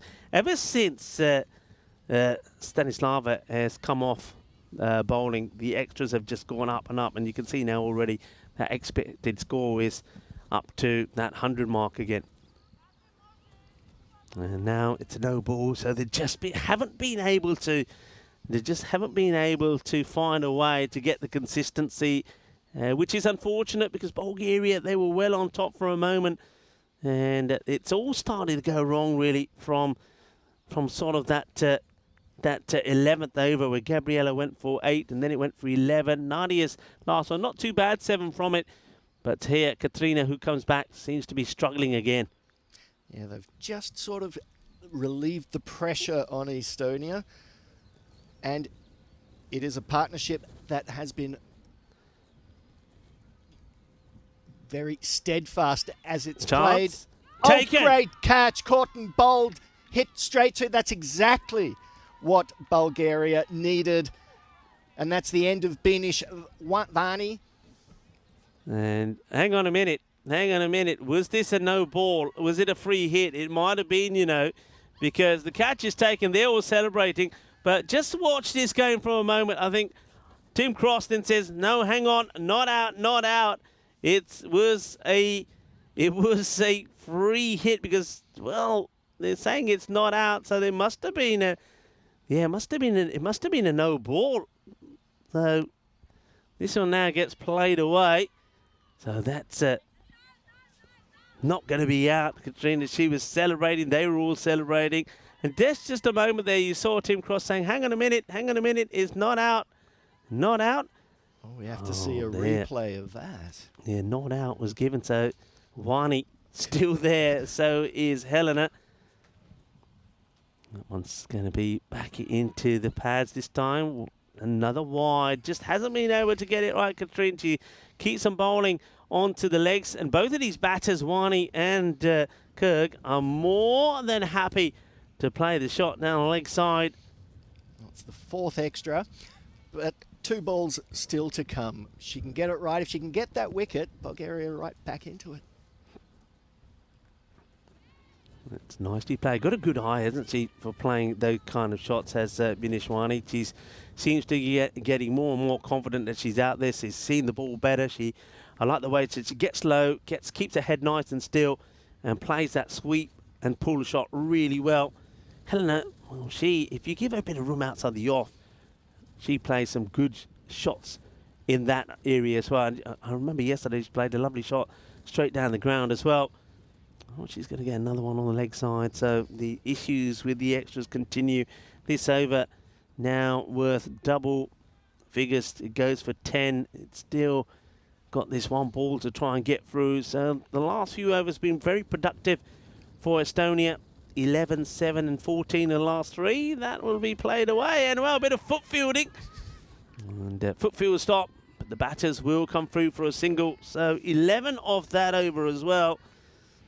And Estonia, with this partnership, has really flourished now. And came together with the score on 50. They've taken it to 93. And with the expected score now over 120 again. So 93 is starting to get into that dangerous area. Maybe just out of reach. Let's see. Yeah, I mean, we know that we didn't see the best from Bulgaria with the bat yesterday. We know that there was Detalina, for example, the captain, never really performed. We saw some of what something like Simon can do. I think she will be key again. This one is going to be just a dot. And that's more important. So we know that Simone, she can hit the ball pretty well. We know that someone like Vili Nikolova, she found her form yesterday. She scored after getting a first ball in the first match. She scored 13 as well. So they've got batters that can do it. They've got batters that can get to the 90, maybe at a push to 100. But any more than that is where the issue is. And you just feel that Estonia, after weathering the storm when they were 50 for 6, at the end of that 8th over, this partnership has been good. They've just kept it going and going and going. And they've put Estonia back on top. Still very close there. I mean, just look at that. It's not often that you see 2 fielders there in catching positions outside the off. It's quite interesting, but it could work. It just doesn't go to hand. Throws herself at it, but not able to take it. And you're probably thinking, well, if we've got 2 there and we can't get there, well, is it worth having them that close? Great effort, but not going to go to hands. Throws herself at it. And the Beanie scored again. That's Gabriela. Couldn't get there. Beanie nearly came off there, but it's been a great over this so far by Nadia. Every ball right on the money, as is this one. Played away through into mid-wicket, and they're going through the single. Nearly a run-out chance. I don't think she had to throw it here, Marco. I don't think she had to throw it. I think she could have just taken a step and whipped the bounce off. Let's have a look. It's good bit of fielding. In comes the throw.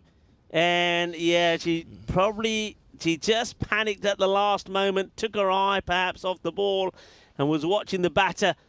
The opportunity doesn't get taken. The next one gets played away into the area, the vacant 45 area, but the fielder comes around pretty quickly and it just keeps it to a single. This was the ball afterwards. So, again, a nice shot there played by Wani, who seems to be playing that shot very well, gives herself a little bit of space. And the score just keeps ticking away. And they're approaching a 50-run partnership here between these two. And a great partnership it's been for Estonia as well. They just when they needed it, in the nick of time, when things were looking a bit bleak. Well, that one's coming out a little bit wrong there from Nadia. It's a shame, really, because like you said, it's been a really good over. 3 dots. 2 singles, and the last ball number 6, just goes a little bit astray. She'll have to bowl it again, but can she finish well here? And one more ball, and then 5 overs to go, and then Estonia, you feel that they've buckled down and got themselves out of jail really here. Bulgaria, they will be thinking of what could have been. That's another one that's going to get away. They might even go, well, actually, the non-striker on this occasion, Wani's a little bit slow to react, so they'll only get the single. It will be the end of a good over, though, from Nadia. It only goes for 4. And when you consider that the overs before her went 8, 11, 7 and 11, she's done very well. But how will they finish here, Bulgaria? It's been a solid performance from them compared to their struggles yesterday. But I just want to focus us on the extras. We forgot to applaud 54 extras there, Marco. 54 at 97. So we did say that Bulgaria, if they were to go on and give themselves an opportunity to win this match, the extras is going to be so important. They've just given too many away. Yeah, that is the bottom line. And it was a last good over. A few wickets now, and then, I mean, they could wrap up this Estonian innings, but there's still 5 overs left. Well, Katrin will bowl her last over here now. She's taken 1 for 29. And let's see if she can be a little bit tidier than the last one, which had quite a few extras and no balls in it. It's going to start down the leg side. It's her, she really has been. She just hasn't been able to. I think the best way to say it is that often you're saying to bowlers that when you land on that front foot, especially if you're not bowling pace, just get that little swivel on it. Just land on your heel and swivel. And you can see she's not getting the swivel on it, and that's why that ball is always going down the leg side. Optimistic LBW appeal there from Vili Nikolova. The stump's a bit close there as well. Yeah, I think it hits the pads and then goes back towards the stumps here. Oh, and it doesn't miss by that much, does it? Far away. But yeah, she just needs to get that little twist, a little swivel on the front foot and get that ball to be going not so much on the leg side, but a bit more straighter and outside the off. That's a better delivery. It's been struck pretty well. And everybody's saying 2, 2, 2, go 2. But the batters in the end play it safe. And that is one more to the board. Takes the score now to 99. One more, and a very valuable, very important 50-run partnership will be brought up between these two. 50-run partnership, and to bring up the 100. That was a good piece of fielding there in the outfield. She got to the ball quickly and then got the ball in quick and stopped a run. Well bowled, good delivery. Gets played away well, though. And there it is. Applaud what has been a remarkable partnership between these two. They came out when their team were in a lot of trouble. 1 short, says the umpire. Well, they've done everything really well, these partners. But they run 1 short there, but it doesn't matter. The 101 will have to go back to 100. There it is, just like magic. But still, a 50-run partnership, well batted. And you just feel, with the score on 100 now, Marco, that maybe Estonia have done enough to put this one, seal this one in the bag as well. There's still, you can see after this one, 4 overs to go. Plenty of opportunity for them to get. I mean, it says 126. I could see it being more like a 130 score here. Well, if they bat out the next 4 overs and get to the 20th, I think it's going to be over 130. In the air, gets, like a chip. It's often referred to these ones. It's like when Federer used to play Nadal, and Nadal used to play the perfect lob shot that Federer couldn't get to. It's up in the air, but the fielder is trying to take the jalebi catch. She's going backwards, but just can't get there. That's a bit of a sand wedge, bit of a dip. Another cheese and ham, please.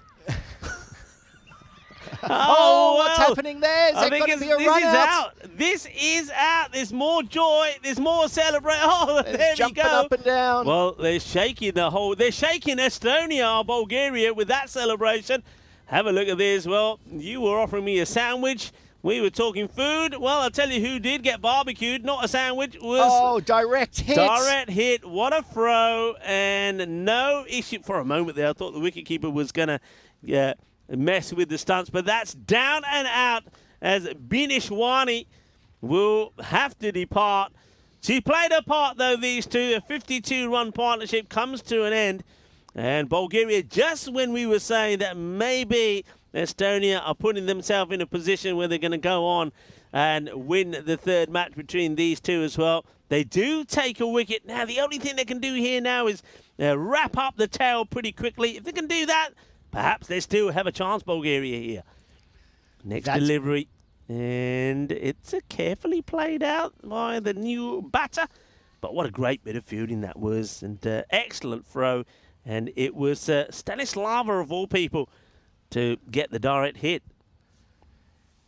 But Kyrgyz and Vani can be very proud of their performance. A 50-run partnership, getting their team over 100.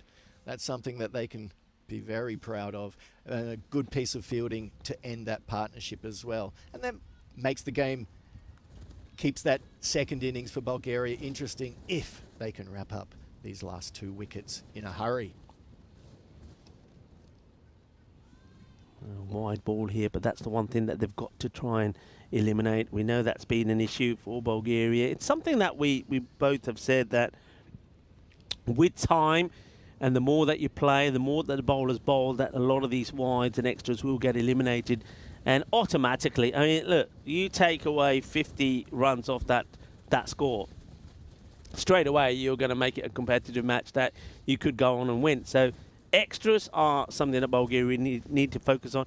And also, I think just the field placements, I can see and I like the fact, like here, I do like that you got the fielders in close, but have somebody just behind them, and then you're not. So they're close because you don't want to give the single away, but at the same time, that, you know, because they're too close, they are giving the singles away. Whereas if you're just a little bit further back, or if you've got a sweeper behind them, you're not giving that single away. And it's the same on the leg side.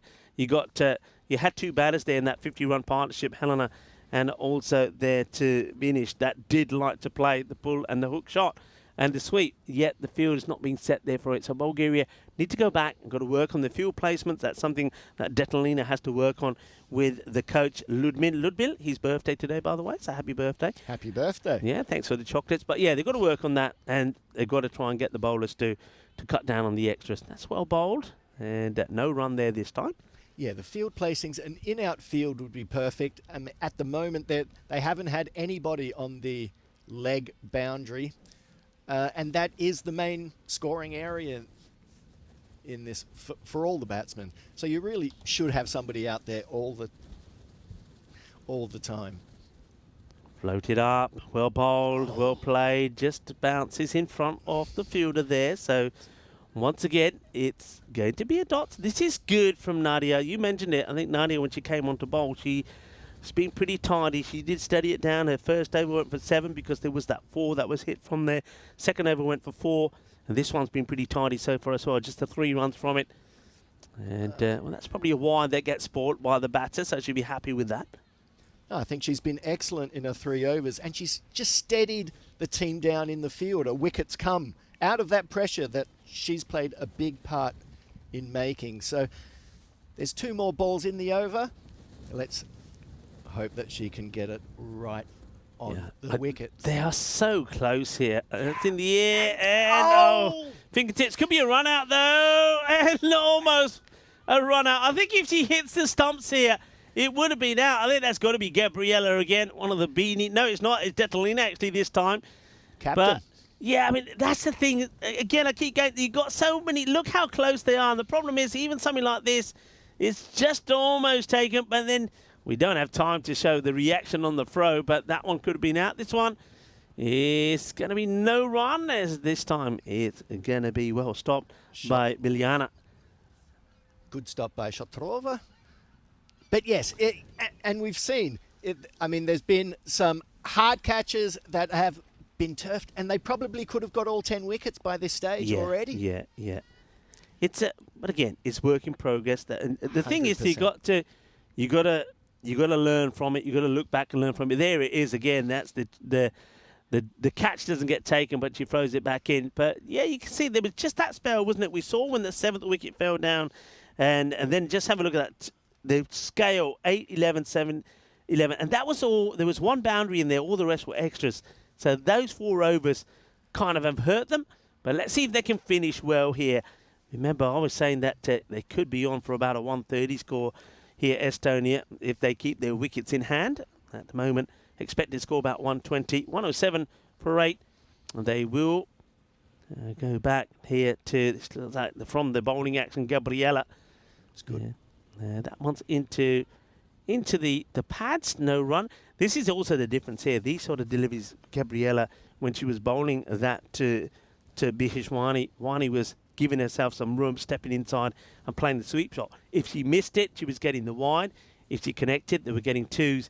So now you've got two different batters out there. So you can get away with this sort of bowling to a degree because the batters are trying to get to the ball, following the ball and being struck by it. So that will work in the favour of Bulgaria. But you've got to keep it straight, Gabriella. Got to keep it straight. That's it. Keep that front arm nice and high. And then you'll be on your way. And you've seen whenever she's got it right, the batsmen have been under trouble. That one's down the leg side. Gabriella. Still keeping the beanies on. I mean, the sun has, I've got to admit, the sun has been out it's far pleasant this morning than it was yesterday. Yesterday was bitter. But with that sun out, it's a little bit better. That's well bowled, and it just gets flat batted straight back to Gabriella. Yes, I feel that Nadia and her 3 overs have really got Bulgaria back into the game. So I hope that Gabriella can get this one done, and it's played into the offside. Good stop. And a good return straight to the bowler. Gabriella's been behind every ball What a as catch well. this is. You can see that she's a live wire. It's off her own bowler. We go back to the bowling here, but here's the catch. Right, back to the action. And also, don't forget my question. We'll reveal the answer, actually. There's another one after this over. So my question was, on this day in 1956, Jim Laker took all 10 wickets, 10 for 88, against which opponents? So you've got a few more seconds to think about that. And then I will reveal the answer after this over. The next 2 balls. In the air. Oh, that would have been something special. Great attempt. Would have been something special, Marco. And they are going to come back for 2. That's very good running. Excellent cricket all round. It's a nice shot. And look at the effort here from Gabriella. Well, Gabriella throws herself Superwoman. around. Oh, well done. Good effort. Just getting through, though. And they get through for 2, but that was some action there. Yeah, that was well struck, actually, by the new batter. He's played that very well. That's Egelin that's out there at the moment. Giving Helena some good support. In comes Gabriella again. Good delivery, nice and straight. And that's out. It's full, it's straight, it's on the money. It's time to celebrate. And, well, I called her Superwoman when she went for that flying catch. But she's come back and done some super work by removing the timber. Chog the putty. It's full, it's straight, it's on the money. And that is, I think, middle stump coming clean out of the ground. It doesn't get any better than that. Another wicket will fall. That is 9 down now as Sirli Paladin comes out with the score 112. Bulgaria, they're giving themselves a chance, aren't they? As Egelin, he'll go for 3 or 12. It's the end of the over. Let's have a look at the way things are going here. So a big cluster of wickets here at the beginning in the first 9 overs. Then we saw that fantastic partnership between Wani and Helena. But now they're on the verge of being bowled out here. And Bulgaria are giving themselves a chance. So, yeah, the answer to my question. Jim Laker took all 10 wickets for Surrey in a tour match against the Australians. A feat he would famously repeat in Old Trafford Test that summer. Here, Laker took 10 for 88. And his spin partner, Tony Locke, took 0 for 100 on a turner so raging that Ray Lindwell bowled only 2 of the 133 overs of Surrey's first innings. 10 wickets later was 10 for 53 that Laker would take in the second innings of the 4th test to make it 19 for 90 in that match. Poor Locke was once again the bridesmaid as we see this delivery and just over the stump. Yeah, Locke was the bridesmaid with 1 for 116 here, though at least he cleaned up in the second innings, taking 7 wickets to Lakers 2. Locke himself also took all 10 wickets that summer for Surrey against Kent at Blackheath, and 16 in the match. Laker wasn't playing, mind you, so there you go. Timneka did it against the Australians. Amazing things in that is after coming off the ground with 19 wickets under his belt, he just slaps his jumper over his shoulder and walks off as if nothing happened. Yeah. I suppose I was so used to doing it. I guess that was a nice looking shot. I thought it was going to be a wide, but plays a lovely cut shot, and will come back for 2. All of these runs so important now, aren't they? All of these runs so important because you feel that they've got enough on the board already, but every extra run that this last wicket partnership get could be so crucial. Can they bat out the 20? Nadia trying to put a stop to it. That's going to be... I don't think that's a wide for me, actually. I don't think that's a wide. I think this ball starts on the pads. I don't think that's a wide ball. Yeah, I think the batsman had a chance to score off that. Yeah, it's not a wide. In T20, there's not a wide. It's you've got to use profile. That's at the batter. I don't think that's a wide. Anyway, that's all I'm going to say, Joe Foster.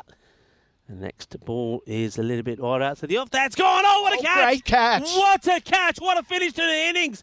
Well, that is an absolute blinder, and too right. You should get a beer hug for that. Oh, yes. That was absolutely walloped. It was out of the middle of the bat, and Sirli Paladin is going to go without scoring, and she is so unlucky because she has absolutely creamed this. But that is a sensational catch. Oh, look, she can't believe it. She said, oh, get out of here. What am I supposed to do to get a run here? She's played a lovely shot. It's probably, I was about to say, that could have been one of the best shots of the day. But in fact, she's going to be caught. What a great catch that is. It's going to bring the end of the innings. And it's Martina who holds on to it. That was special. It certainly was. It was a good, sharp catch of Martina. That's one that she'll remember for a long time. She's only been playing cricket for a year, so how much is that going to spur her on? And I think that Bulgaria actually bowling Estonia out will also give them a bit of momentum for their batting innings. Yeah, look, I said at the start of the day that Bulgaria, having already lost this series, will be looking to have some highlights of their own. There were some great highlights there. They really were. There was just that little period, wasn't there? That 50-run partnership that really hurt them. But other than that, they were always in this match. In fact, you're probably going to say they was in control of this match as we have a look at the highlights. But what a catch that was. What a moment. Gabriella, she was the star out there. And it didn't matter what happened, whether you hurt her, whether you knocked her down. She just got up again and just kept on coming right at you. Oh, she was like a Duracell bunny. She was everywhere, and the ball followed her around. And here we are with Chamali's top edge. But she batted well. I thought she had batted well throughout both her innings, very stylishly. And this was the collapse. Yeah, this was where this was when Stanislava got it right. It took her about 12 balls to get the radar tuned in. But when she did, she was good. And then I like the fact that the captain, Detalina, said, you know what, you're bowling well, just stick with it. And she worked wonders, and she really put Bulgaria on top. And there you go. There's always time for a little bit of hug, no matter what time of day it is. This was a good catch taken there by Vinny Nikolova. Good movement, takes the catch. It's another wicket. And Bulgaria, at this point, they were singing and dancing. They were on a high. Everything was going well, apart from the cap falling off. This one, just another great catch. And this time it was the captain, wasn't it? Detalina that came in, and that took an absolute humdinger. And there they were right on top. They were looking to get Estonia out for around 60 at this another stage. Good catch there. That was Simona. Superb. That was a close run out, wasn't it? There was one that would happen that time. If it hit the stumps, it would have been out. This one, another great catch. But this one, remember what happens here. It comes off the bat onto the helmet and goes into the hands. There was that boundary. That was a good shot actually played there. This was the partnership, wasn't it? This is the partnership that really did hurt Bulgaria. If they could have got this pair out earlier, who knows what could have happened. Just getting the bat back in time, Wani. But Wani would be run out eventually. This was a good caught and bowled, nicely done. We thought it was out, but it was not out. Look at the umpire there saying, actually, no, it was a no ball, free hit. It's not out, sorry, it's not out. And the partnership would continue. That one doesn't quite get to Gabriella, who was throwing herself all over the place. And I think this was here. This was the run out. I think direct hit, was it? No, this was the chance to do it. The run out would come pretty soon. You just had the feeling there had to be one run out in there at some point. And it was Wani actually who would go. And they were the chances this that is Bulgaria it here. This had. is it. as they were running on. Yes, good Yeah, running on that no ball. And remember, you can be run out of a no ball, and that's exactly what would happen. Indeed. And I think, the chances were there for Bulgaria to break that partnership earlier on. That would have put them in the box seat. Yeah, if they had that partnership earlier. But I like the way that once they did break it, I mean, look at this. I mean, I called her the superwoman then, but this was super. That was a great delivery. And we've been saying this all along about Gabriela. If she starts that ball on the pads or on the stumps, because of the movement she gets in the air, she will get the wicket. And then this, well, what a way to finish. That was an incredible catch from Martina. That was you got to feel for the batter. It's such a good shot. She played it beautifully. You think she's going to get a boundary from it because she's hit it out of the middle. And certainly, Patterson, you can see her reaction. She said, "You're kidding me. How does she catch that?" Martina, it was a great catch. And it's the end of the innings. They will get bowled out with 116 on the board. They leave 9 balls out there. But I get the feeling, though, that Estonia, because of that 52-run partnership, has probably done enough. We have a look at that scorecard. 18 on the board there from Bina Chouani. She played her part. And Helena Kirk, who was out there a long time, she did this the other day, scores 10. But as we said, if you're out there in that partnership, unfortunately, you're going to get a lot of runs. Unfortunately for Bulgaria, a lot of runs in extras, and that's exactly what they managed to do. 4 wickets, though, there for Stanislava. The standout performance. She bowled 2 wickets for those 4 runs and only conceded 6 runs from those 2 overs. So that was the period that really Bulgaria had the game by the scruff of the neck. Yeah, so time for us to take a short break. We're going to leave you with the mid-match summary. And remember, folks, while you're waiting for us to come back, you can always switch over to Sweden because the finals day has started there as well. But join myself, Rico Full and Marco, when we return in about 10 minutes' time for the conclusion of this match. And can Bulgaria register their first win in T20 internationals? Join us back to find out.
This European cricket event is proudly brought to you by HCL Software, Rado and 1xBet.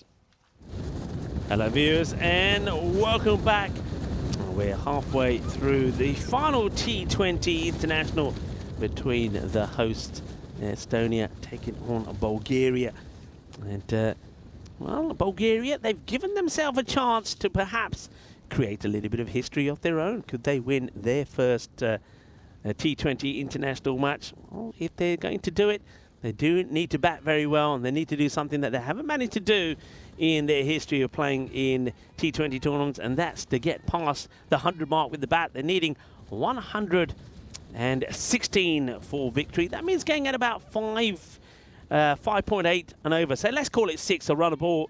So they'll be looking to take their singles on. Not going to be easy though. We know that Estonia, they do set a nice tight field, and the big difference between Estonia and Bulgaria yesterday was, even though they were guilty of giving away a few extra themselves, they were a lot tidier with the ball. 65 extras Bulgaria gave away in that innings. Just imagine, even if it was half that, it would have been definitely within chasing range for them. But here's the start. The captain, Anna-Marie Vasic, remember, started today yesterday with a wicket and could have done the same here today.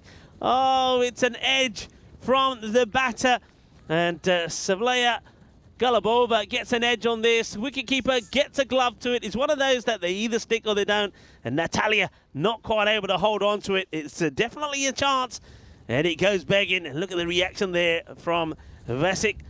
Well, I can't believe it doesn't get taken. It's an excellent delivery from Anna-Marie, and exactly what she did yesterday, bowling in that corridor with just a bit of pace, hitting the pitch with a bit of oomph, and she got the edge first ball in, nearly get the wicket. But that is the big difference, is the line and the length of the Estonians and their big wicket takers, Vesic, Valna and Frey. That's what they did so well yesterday. Yeah, it's well bowled again. This one just gets fended away by Galabova. I know that she was the key batter, the only batter yesterday really that made any impact with the bat. 25 of 58, helping Bulgaria to 87 in the first match. So if she stays there, that's key. She's got a very unusual stance. I mean, just have a look at that bat, the way it is. It's not something you see that often, but it works for her. She starts slow and comes up into that sort of baseball hitting stance. Yeah, that's well run. Good early call there from the partner out there in the middle. That is Stanislava. Stanislava was fantastic with the ball. She bowled brilliantly well. Can she do the same here now with the bat? 4 wickets for her. And can she be the difference between winning and losing this match? 4 for 17. And here she is now with the bat. Very wide stance. Also bat up in baseball position. Plays that well, watches the ball onto the bat. And, it's nicely fielded by that's Jamali, who seems to be wearing a bit of her own headgear to keep herself warm. It is a bit nippy when the sun goes in. Here comes Anna-Marie Vesic one more time. And just defended away. So you can see it's going to be a nice, tidy start. It's going to be no runs, actually, only the bye. So it's a bit of a cheeky maiden start with, because none of those, of course, go down to her. So maiden start for the captain, Vesic, but it could have been another glorious start. It could have been another royal start for her if the catch was taken off that very first ball. Not an easy one there from Natalia. So Bulgaria, first over done. Just got that one bye on the board, one without loss. One without loss, an excellent over there by Anna-Marie. And Bulgaria, again, in the first game yesterday, they started a bit wobbly and losing wickets from the first ball. Didn't happen this time, and that's very important. Yeah, got to get a partnership going. I think you're absolutely right. Maybe, I think you got to, sometimes you know, rather than focus on 20 overs, as here comes Valna, who was absolutely brilliant yesterday with the ball. 6 wickets less today. And it's up in the air, but it's going to be taken. Good catch. And it's time to joy. It's time to rejoice. Mara Valna, she does it again. How many times did she come on yesterday and take a wicket straight away? She will take a wicket off her first ball. And unfortunately, Slavia Galabova today is not going to be any heroics from her. She's going to go for a 5-ball duck. Unfortunately, a top edge going down to leg, and a good catch taken there. And yes, once again, Wallner comes on and instantaneously gets a wicket.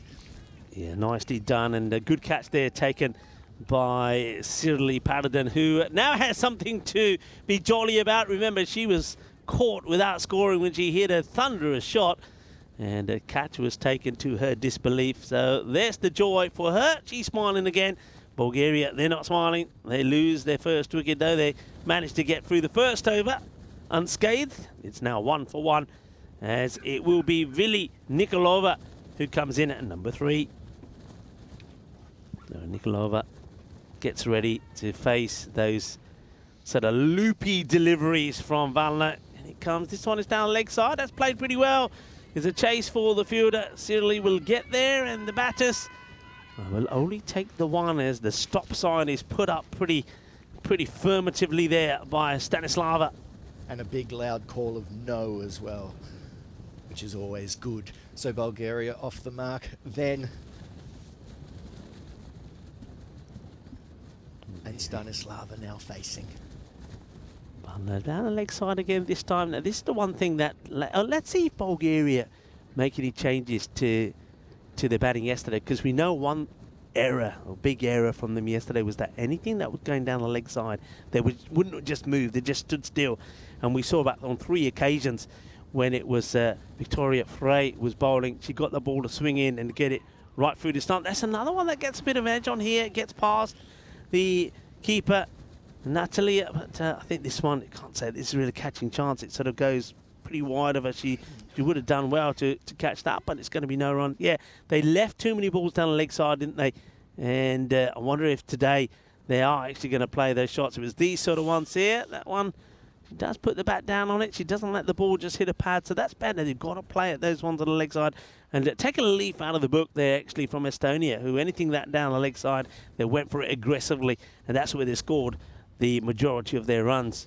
Yeah, I think Bulgaria got a bit bamboozled by the movement in the air yesterday, and Bulgaria, Estonia with their bowlers just got their line perfectly right, and they were just letting the ball hit the pads and the stumps.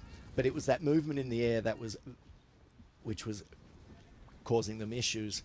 But again, Wallner here keeping the ball pitched up and putting the batsman under pressure. This one down leg. And that's the usual response from Marit Wallner. When she gets it wrong, she's the first to hold her head. A couple of wides there. I think she also gained to the right, and to the left, to the left. That means that the one to come straight down the middle is yet to come. Let's see if she gets it right here this time. So the batter, Stanislava. Still to get off the mark. Down leg again. Just got to get that line right. She's another one that sometimes she just goes for a little phase where she just loses a bit, but when she comes back with a bang. She manages to correct herself really quickly, is what I've noticed over the last 2-3 games. Comes Wallner again. Can you get this one right? Again, it's down the leg, but that's what we were talking about here. Just have a look at the batter. It's going to be a wide, but so many times, there's no movement there at all. So many times I've seen that ball yesterday come back in and get them on the pad. I think you've got to be prepared to... I like to say, I was saying this about some of the cricket that we're seeing in Malta, and I was saying that I like to see them actually, even though you're not going to be a wide, to still be taught to say, you know what, it's down the leg side, go for your shot. If you spoil a wide, so be it, but get used to playing the shot. Because that's an opportunity to get back on the ball and get runs on the board for yourself. That's important. It's going back to what we were saying yesterday. You know, somebody just fraying them a lot of balls down. See, here it is again. Just have a swing at that. Get back onto it. If you make good contact, it will go all the way down for the boundary. This time it's not even given a wide here. And I think the reason for that is that the ball does start off on the pads. And the batter is saying, well, what about that? It's on the leg side. And I think this is where the umpire says, well, it started on your pads. You didn't move. So that's another reason to play at them. It's T20 internationals. It's not like when we play the ECIs or the European Cricket Series where anything down the leg side because it's a 10 over innings is going to be called a wide. If it's profile you use, if it's going to hit your pads and you don't play a shot at it and it misses, you're not going to get nothing for it. So just get used to playing the shots. Nice shot there off the field. And you can see that again. I'd like to see that again, actually, maybe after this ball. You've kind of got a line of 3 on either side, and I quite like that. I wonder if we can just see that again before this ball is being bowled. So you've got 3 in a line on either side, but the difference is here. So you've got 3 and 3, but the difference is here. Yeah, Marco, you're right. They've got sweepers as well, whereas I think when we saw that field from Bulgaria, everybody was in, and they were sort of on top of each other, but nobody was sweeping them. Yeah, it just takes the pressure off, and once you get through, then there's nobody to back you up. And Estonia they've had their field correct in all 3 games. And it's been a big difference. But once again, Anna-Marie bowling beautifully. He bowls well. The captain leads from the front. And if you have just come in, if you go back to the beginning of the day, I did have a chance to have a chat with Anna-Marie Vesic, the captain of Estonia, and also the star of the show yesterday, to Victoria Frey. So do go back and enjoy that. And also, I know a lot of people are flicking between here and Landskrona, where Malmo have put 152 on the board after their 10 overs. And Seaside, well, they're giving it a go. They're 77 at the halfway point, having lost 2 wickets. That could be an interesting finish there. I know a lot of people have got the split screen on watching the cricket. That's well bowled and beautifully played, actually. Really well played. That's a solid defensive shot, because these are sort of deliveries that were getting through the defences of the Bulgarians yesterday. That's it. It's positive intent, even in defence, and that's important. I think that's also comes with those balls on the leg. You can defend positively and move positively, and I think getting to the ball, that's important. Well played. That's good. Yeah, that's good. I like that. That's exactly what I'm talking about. Be prepared to play those shots and be a bit more super aggressive. Have a big swing, and if you connect, you'll be jumping up and down for joy and you get a boundary. They certainly will be jumping up and down for joy. It's been one of the highlights for me over the last 2 days, seeing all the enjoyment from any success. Superbly played. Yeah, straight ball. Showing you the maker's name, as they like to say, with that one. So it will be the end of the over. 3 overs have now been completed. The issue here, of course, with Bulgaria, we said that they probably needed a run a ball. It's getting to a point now where it's over a run a ball required. So every time you get an over like that, that's going to be an issue. And Vesic, by the way, here has bowled 2 overs and no runs have come off the bat. Only the 1 bye. So that's 2 maidens for me on the spin. In comes Marit Valna. She'll start with a dot as well. Excellent bowling from the captain, Vesic. Anna-Marie Vesic has been so impressive in this game and the 2 games previously, and well done to Bulgaria for not losing any wickets to her, because they know that some bowlers coming in later on will probably be a bit more wayward, and if they don't lose wickets against Vesic and Valna, they could be in with a shot. Yeah, the partnerships, we've already seen that. You hear us bark on a lot about how important partnerships are in the game of cricket, and Estonia demonstrated that beautifully in their first innings. They were in trouble. They were 50 for 7. They needed something to happen, and they got a great partnership that was worth 52 runs, took them past the 100 mark, and that set them up for, they will be hoping for another victory here. And that's what Bulgaria need to think. They think, let's stay here together. And remember, those 2 batters there, Helena and Wani, didn't score a lot of runs at the bat themselves. Helena ended up being 10 not out. And Wani, I think, in the end, finished with a score. I think she was in the teens. She's made 18 of 31. But it was all the extras and all the other runs that came during the time they were together that helped them get to that 50 partnership. And that's exactly what Bulgaria need here. The batters to stay in there. The runs will come. And then you can see it to the halfway point and then have a final push. Good shot, but there is a fielder there, just bouncing in front. Will they go for a second? They will. They're taking on the arm, and they'll do it. Well done. Good running. That's another thing I like to see, because I think to expect a fielder to get the ball thrown in from the boundary right over the stumps is not going to happen. So challenge the fielders. Go for the 2. So yeah, Valna pitching that one just a bit shorter than she would have liked, and also knocking off the bails at the bowler's end in her action. That might have put her off a bit. Well, if she's done that, that'd be a no ball. Yeah, no ball it will be. So it is. Well picked up by you, Marco. Didn't spot that. So they run 2, and they'll get 1 for the no ball. Free hit then. And she's missed out on it. The umpire is happy that that snuck inside that wide line. No, I think the tactic of keeping Vesic out and maybe milking the other bowlers, I think, is a good one for Bulgaria. And you've seen a batsman like, for Estonia, like Helena Kerger, 2 very similar innings. People could bat around, and that's where those partnerships came. This is well struck. They should again be looking for 2. They hesitate. And that's disappointing, really. They've just played a shot in the same area to the same fielder. They've seen the throw come in, and it took a while to get there. So there was always 2 there, and I think you're absolutely right. You're going to get some good bowlers. Anne-Marie Vesic, don't forget, you got Victoria Frey, who's going to come on the bowl pretty soon. Yes. So you've got to try and get your runs of the other bowlers. And when you can make 2, when you convert 1 into 2, you've got to do it. And they don't take the opportunity on that occasion. That's the end of another pretty tidy over from Valna. Only the 6 runs come from it. And Bulgaria, after 4 overs, are 13 for 1. Now, it's been a tight performance from Estonia, but also a good performance by Bulgaria. They haven't lost wickets. That was the issue in the very first game. They may be overcorrected in the second game. Let's see if they can get the balance right in this third one. Well, let's see. You're going to go continue keeping their pressure on. You can see already that falling behind Bulgaria, but I'm with you here. I think they can make up those runs against maybe some of the other bowlers, but they've got to be get this partnership going. So yeah, that's going to be a wild tight call. Actually, I think this is just maybe just catching a bit of that line, but Joe Foster, well, he's saying that line belongs to me. Maybe calls the wide. Vesic, the captain, first run that's come off her spell.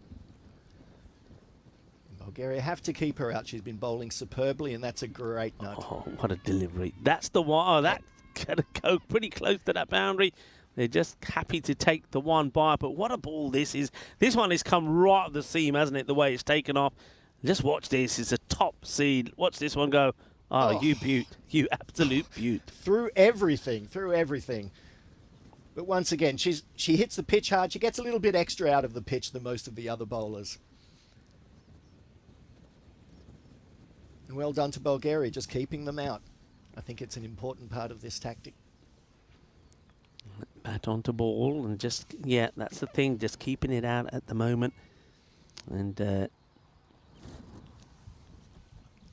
got to just believe that if they can stay in touch and then do maybe what Estonia did, get about a 4 or 5 over little spell a bit later on where they're going at the 9, 10, 11 and over, they'll get themselves back in this. It's a little bit down the leg side. It's a good delivery, nice full, but just missing that leg stick. So it will be another dot ball though here. It just comes off the pad and dribbles down behind the keeper. But once again, Vesic keeping it tight. And Sarandeva off the mark as well. Face 12 balls. Blocked out, nicely played. So yeah, they're not taking any chances against Vesic. They're quite happy to make a slow start here, maybe Bulgaria, and then pick up their tempo a little bit later on. I think maybe after looking through the footage from yesterday, they realised what Vesic brings to the team, and it's important to keep her out. And that one goes through everyone again, and they go through for a single, a bye. Goes to the score, so Bulgaria go on to 16 runs for the loss of 1 wicket.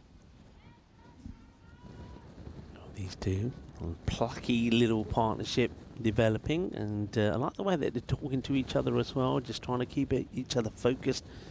Anne-Marie Vesic trying to break that partnership. That's slightly shorter delivery this time, and once again, the batters are not being distracted from their plan to keeping it blocked out. So it's going to be the end of the third over from Vesic, and the captain has only conceded 1 run, which was her own doing. It was a wide ball that she bowled. Sensational figures.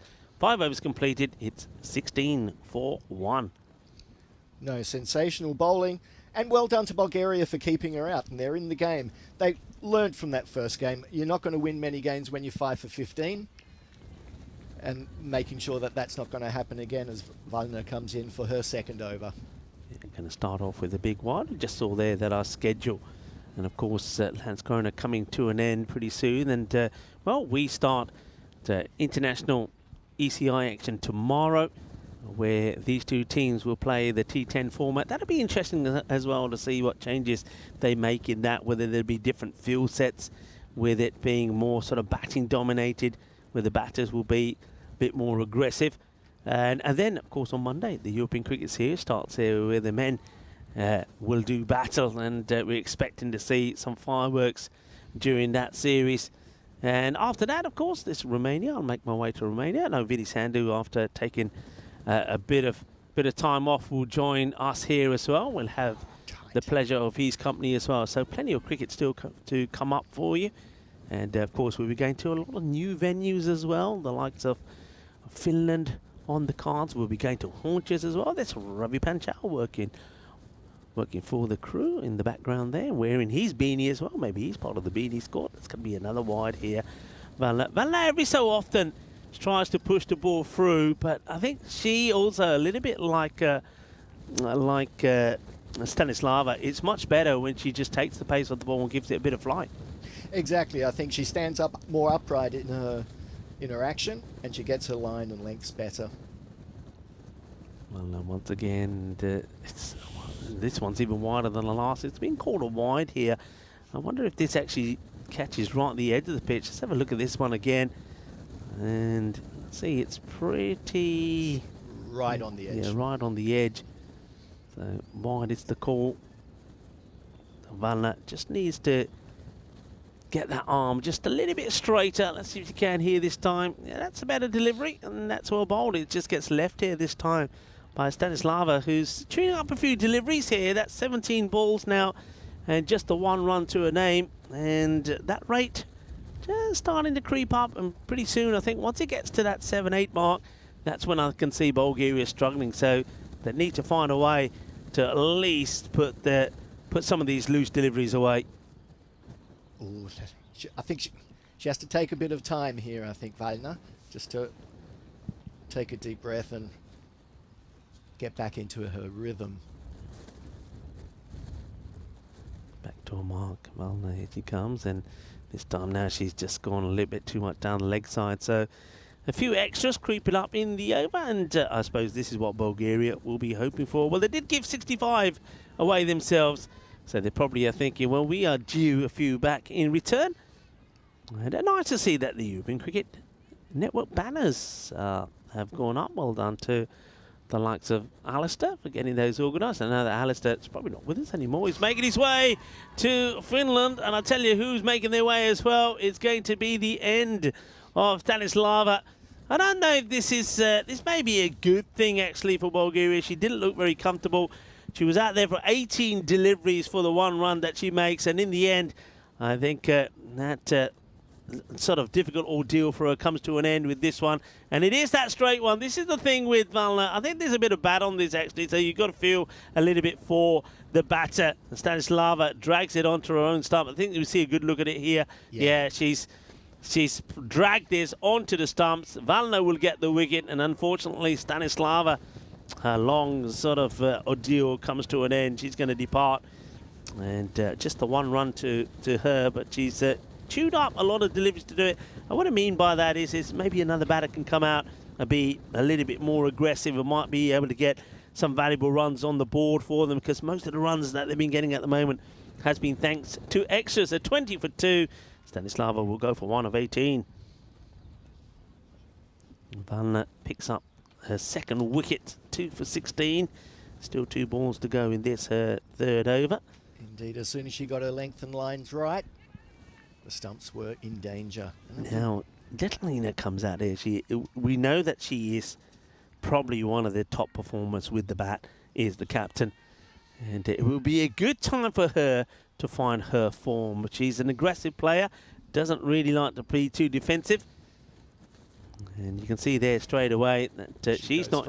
Yeah, she's not looking to leave him. She's looking to play her shots. So swing and a miss. It's the end of the over, and the score is 20 for 2 after 6. between 2 for 6, and let's see who's going to be bowling the next over for Estonia. They're going to be sticking to the very impressive Vesic, but it looks like they're going to change it. Is Chamali coming on to bowl? Yeah, well, it looks like Vesic has got all of the bowling changes kind of written down. She's got a piece of paper out there at the moment where she's having a look at it and she's saying, right, okay, over number 7, my plan is to use this bowler, and that's exactly what she's going to do. It looks like Chamali is going to turn her arm over. She was very impressive in her first match on debut yesterday. With the ball, she struggled a little bit getting the ball up there, but second match she bowled beautifully well. She's going to be difficult to get away as well, you know. Yeah, the second game she really got it together. In the first game she struggled a bit with her length mainly, but once she got that correct, once she corrected that in the second game, she looked impressive and dangerous. Yeah, so just checks her field. You can see that the wind has picked up a little bit. You can see that some of the trousers and the tops of the girls blowing around quite blisteringly. She's going to start with a wide. And good work from the keeper there. Natalia gets a glove to that and doesn't allow the batters to take any extras. But look at the backing up there. Really liking that from Detalina. She's ready to get to the other end. Good backing up. It's good aggressive cricket, and that puts pressure back on the fielding team. That's good to see. A good shot. That's a good hit. And that's going to go all the way. Cuatro carreras. Que guay, que genial, que sensacional. Cuatro carreras as Vili Nikolova goes right across the stumps and backs herself to muller this to the boundary, and she does. 4 runs. Now it's getting herself into a good position there, and she's been in for 12 balls. She's got a feel for it, and that came straight off the middle of the bat, all along the ground, down past the boundary on the leg side. Good shot. And very good shot. And that's going to put pressure again back on Estonia. Yeah, and this is what Estonia were doing to Bulgaria when the ball was too short on the leg side. And there was the aggressive hit. And this one's no ball called. So this looks like it was a foot fault here. Maybe you have a chance to look at this. I think Chamali is overstepping. And so a free hit to come. Let's see. Well, don't see anything there. I wonder if it was the back foot. But free hit called. Well, there's the no ball. Don't really see what that was for. Maybe we must have been something to do with something else. That's been field? Hit away pretty well. There's a fielder out there, makes the stop. Here's the captain herself, Vesic, keeping it to just a single. Yeah, an odd one that. Not sure what why that was called, but was there maybe an extra person? Well, we're in there. We're outside the power play, so it's an interesting one. And anyway, only the umpire will know what that was called for. We might get a little nod from somebody to say why. It's up in the air. Will it go to hand? No, it won't. Falls in the hole. No fielders there, and they go through for a single. Yeah, a little bit luck. Well, if you're going to need to, if you're putting off a run chase like this, you do need a little bit of luck to go your way. Absolutely, and I am enjoying the aggressive intent here from the Bulgarian batsman. Well, that's why I was saying before that.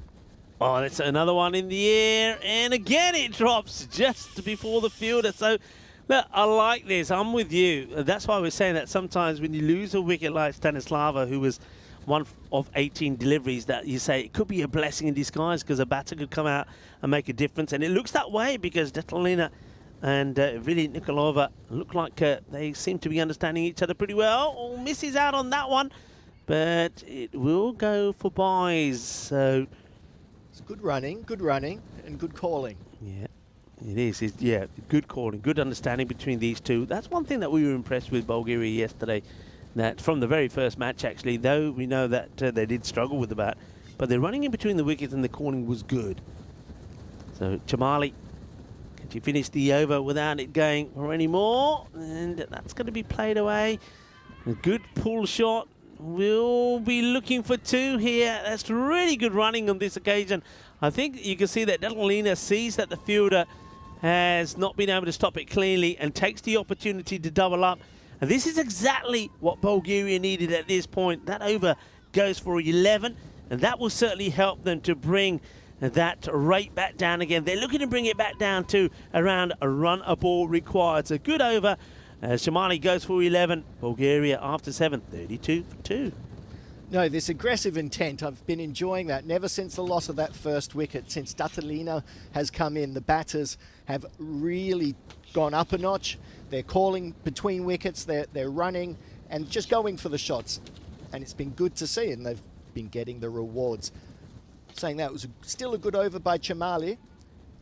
And who's coming in to bowl over number 8 now? There's a change in the bowling.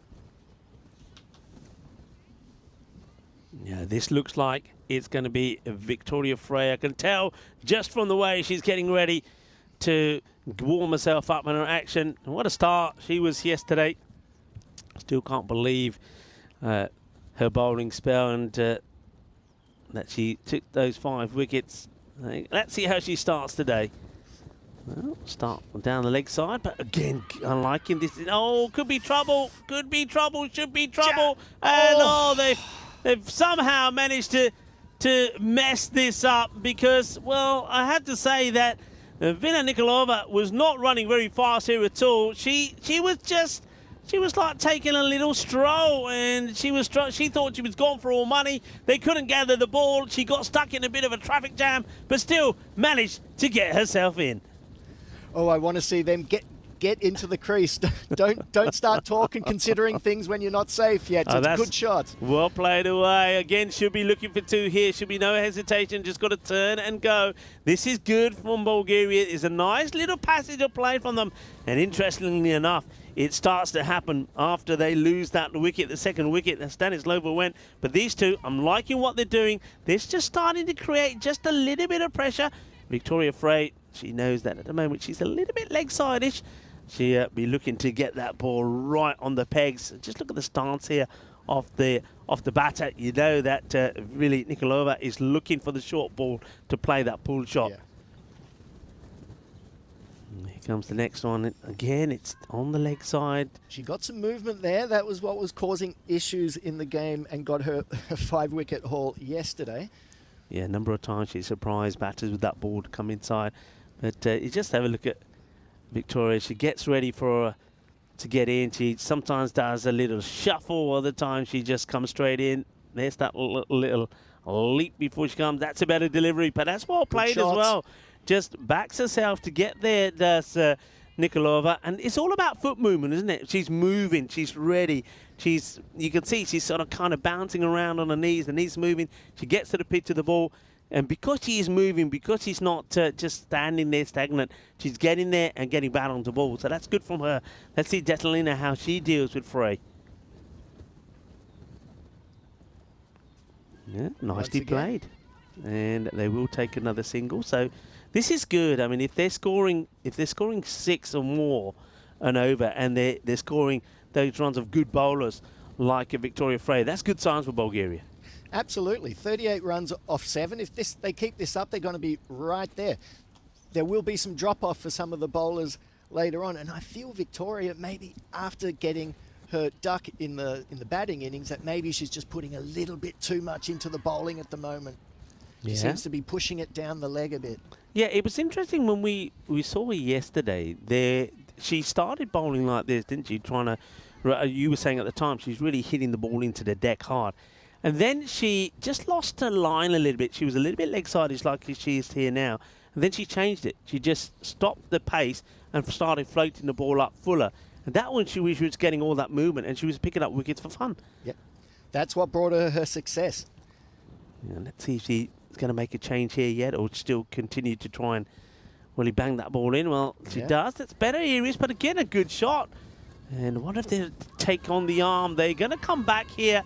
In comes the throw, and they will make it. I'm liking this running. It's good, positive running. It's almost like the two batters have decided between themselves, look, if the ball gets over and past that 30-yard circle, we are going to come back for 2 because we're going to put the pressure on the fielder to try and get the ball in quick and fast, and we feel that we're going to win the battle. Another good over there for Bulgaria.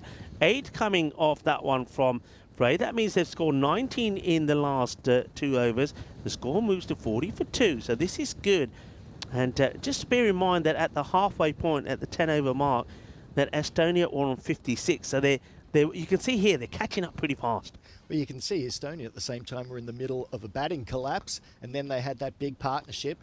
And I think the communication between these two batsmen have been excellent since they have been gone in together. Played away on the leg side, so much better from Bulgaria in the way that, especially these two, are playing those deliveries on the leg side. Well, that's a good throw. The stumps come out. I must admit, I've always liked the Zinger bails, but I like the Zinger stumps even better. I mean, hopefully we can get these for stumps like these for the Cardamom Oval, guys. I think they'll look pretty spectacular when we have not just the bails, but also the stumps that are flashing around, especially in the night time. Well, and as an old bowler, I always like to see the stumps flying out, and these ones always seem to come out of the ground. They just fly out of the ground. Yeah. The thing that worries me is that when we see the men start on Monday, if it's going to be the same stumps and the same thing, well, we've got a couple of fast bowlers coming in hitting those stumps. Those stumps are going to fly.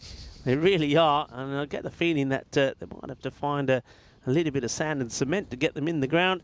Jamali continues. A little bit short again, and it's a nicely struck shot, but it will go through the fielder. It's going to be 4 runs. A little bit unfortunate for the fielder. There's the delight. There's the joy. It's a Vili Nikolova who gets another one away. Nice hit. She's hit this hard, hasn't she? And you can understand how this has gone past the fielder. I think it's just that second bounce. She's expecting a kind of bounce there, but I don't think it bounces up as high as she expects. It gets through. It's another boundary. And Nikolova now into the 20s, 21 of 23. Nice, superb shot, hit through and all along the ground. Great effort. And once again, they're putting Bulgaria into a good position. Yeah, one thing that both the bowlers here, I think Frey was a little bit the same. Chamali has been in the first over and this in the second.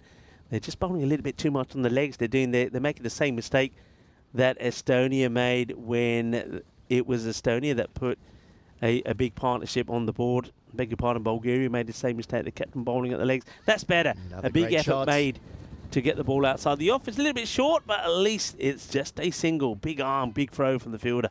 That's so far the big difference I've seen from the Estonian bowlers today compared to yesterday. They're just a little bit shorter, and hence the Bulgarian batsmen have got a chance to pull them away on the leg side. Flighted. Oh, that's missed opportunity, isn't it? That's a missed opportunity. That's the one that you need to put away. And Nikolova, she does like to play on the leg side, but watch this. She gets a pie, but she's not able to gobble it up. And she feels like she's missed out, understandably so. Chamali feels like she got away with one. It's a hit now on the offside. They have got somebody in short for that in that catching position, but she's able to get a good chunk off the bat onto that. It goes over the fielder. It'll be another run to her. She moves now to 23, and also comes to the end of the over. So another good over there, you could say, there for Bulgaria. They get 8 from it. They move to 48. So you get the feeling that at the halfway point that this match is going to be very well balanced, with any one of the teams could go on and win it from it. But this partnership, it's so important. It's absolutely crucial, and so far it's been ticking along very nicely. We've got another over here from the star of yesterday's show, Victoria Frey. She's going to hop, skip and jump her way in. There's that ball starting. She's starting to get that ball to come back in, you know. I mean, again, that's too far down the leg side for the umpire to even consider it being LBW. And you can see that her action comes in. Watch that ball come back in, but she's getting closer and closer to it. The good thing is, though, at least the batters are playing shots at them today and not leaving them. Yeah. Nikolova, she's going to be key. 23 she's on. It's up in the air, and it's just going to get out of the hands there off the field. I think that was Githama. Not an easy one, because it seems to go over her, and looks like the wind has sort of took this as well. So you can see she's spinning around trying to get there, gets hands to it. It would have been a good catch if she holds on to it. But a little bit of luck, a bit of a life there for Nikolova. And this is another one up in the air, gets over the keeper. It's going to be a single. So sometimes cricket can also be about the rub off the green and having a little bit of luck. We've already seen here from these two batters, probably now I would say on 4 occasions, they've hit the ball up in the air and they've just managed to put it in little pockets of the field that are not covered by a fielder. So here's the tide about to change here. Are Bulgaria going to register their first T20 international victory? That's nicely struck. It's in the gap. It's going. Andre, iba. Cuatro carreras. It is smooth and silky as it goes across the outfield like the Microlino, our mobility partner. It's going to be 4 runs. What a good shot this is. Hits it nice and straight, and off it goes. Meep, meep. It's a Microlino time. 4 runs. No, a fantastic shot. And as we see, when you have that aggressive intent, sometimes you find the luck will go your way. And that's what the Bulgarian batters have found in the last few overs. That's a bit more of a intent delivery here from Victoria Fate. She didn't like the fact she was hit for. Look at that. She's walking back now with like she's a person on a mission. She didn't like it. She came back, put a little bit more effort in that one, did Frey. But I'd like to see her just steady on down, just get that ball up. Oh, that's a really good delivery. And somehow, Zetalina has kept this eye. I think me and you were thinking that's going to be the delivery. It was right on there. Good stop there, actually, by Chamali. But look, how does she keep that out? But that was hit pretty well as well, actually. Good bit of fielding. Chamali does really well. End of the over, and it's time to see Starship. There's Starship. And it's another time for a Starship drink. Is bringing out the drinks for the players. And, well, they deserve the drinks. And what a good... There it is, Starship comes out there. And look, just watch. It goes right to the players. And it says, drinks are on me. Chamali says, I'll be the first. And then she goes, there you go. Look at that. It just... I like that. It's sort of... It's like... Just sits back and says, right, it's ready. Open up. The drinks are there. And we'll enjoy those drinks. Well, we'll talk a little bit more about this match. Very evenly poised. Bulgaria now on 53. So they're just about 3 runs short of where their opponents were at this point. And I always like to talk about some facts. By the way, let's talk about what's happening there in Sweden.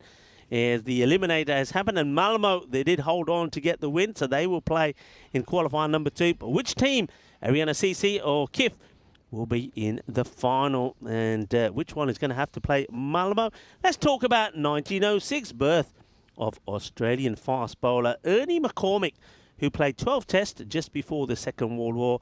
At his best, McCormick was generally quick, but he was constantly plagued with back trouble. Like Shane Warne, though, he took a wicket in his first ball in an Ashes test. Stan Worthington caught behind of the first delivery in that 1936 and 1937 Brisbane Test. And in the same match, he inflicted Wally Hammond's first Ashes duck as well in his opening match in England at Worcester in 1938. McCormick was no balled for overstepping no fewer than 35 times. 19 of them were in his first 3 overs. That's Ernie McCormick, born on this day in 1906, as the sun comes out, ready to greet us and ready for the start of the final 10 overs. Will Bulgaria in a very good position, 53 for 2, when normally drinks brings about a wicket, but not on this occasion, and that's been played away pretty well. That's a really nice shot as Chamali will continue, and they'll just take the single. No, Vili Nikitova again playing wonderfully well. This partnership moves on to past 35, and after being 20 for 2 after 5.4 overs, they've really put themselves into a good position with 10 overs to go. Oh, that's ugly. It's been hit pretty well. And fielders will come across. They're not going to try and take the second. Good arms, actually, from both those fielders out there. You can see that why they're there. That's why the captain, Vesic, wants to keep herself out there. This one, look, this is what we were talking about before. I know that you're going to get a wide here. Let's have a look at the height of this. I think that's okay. You know you're going to get a wide, but I'd rather see at this stage the batter's going for the shots. It's another one. Well, that one was genuinely left and sort of does the dummy. And that's why I think on this occasion that the wicketkeeper, Natalia, is not able to stop it. Glorious sunshine now, actually. What a difference it makes when the sun comes out. And it certainly warms everything up. Resplendent in the sunshine. I'm actually going to take my jacket off and let my Peacock Friday shirt Peacock fly. Friday shirt, yeah. Hello to Kroom, who joins us in the chat, and Rob Thompson as well. Nice to have you with us. Happy Peacock Friday, as we like to say. And I hope you're having a wonderful day, getting ready for the weekend. And I know that just sport for action today. Of course, we only just had the one match for you here today.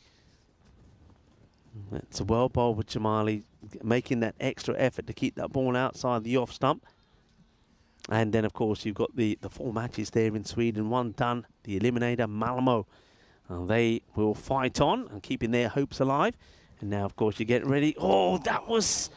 What a spicy effort this is. I mean, this was absolutely clobbered. It's a good stop, I tell you. He stopped there. There's a run stop there by the fielder. Yeah, just have a look at this. It was hit hard. I mean, it's into the deck, actually.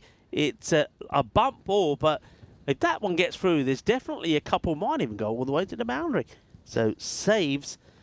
Definitely some runs there. It's played into the legs. Not able to get this one away this time, Nikolova.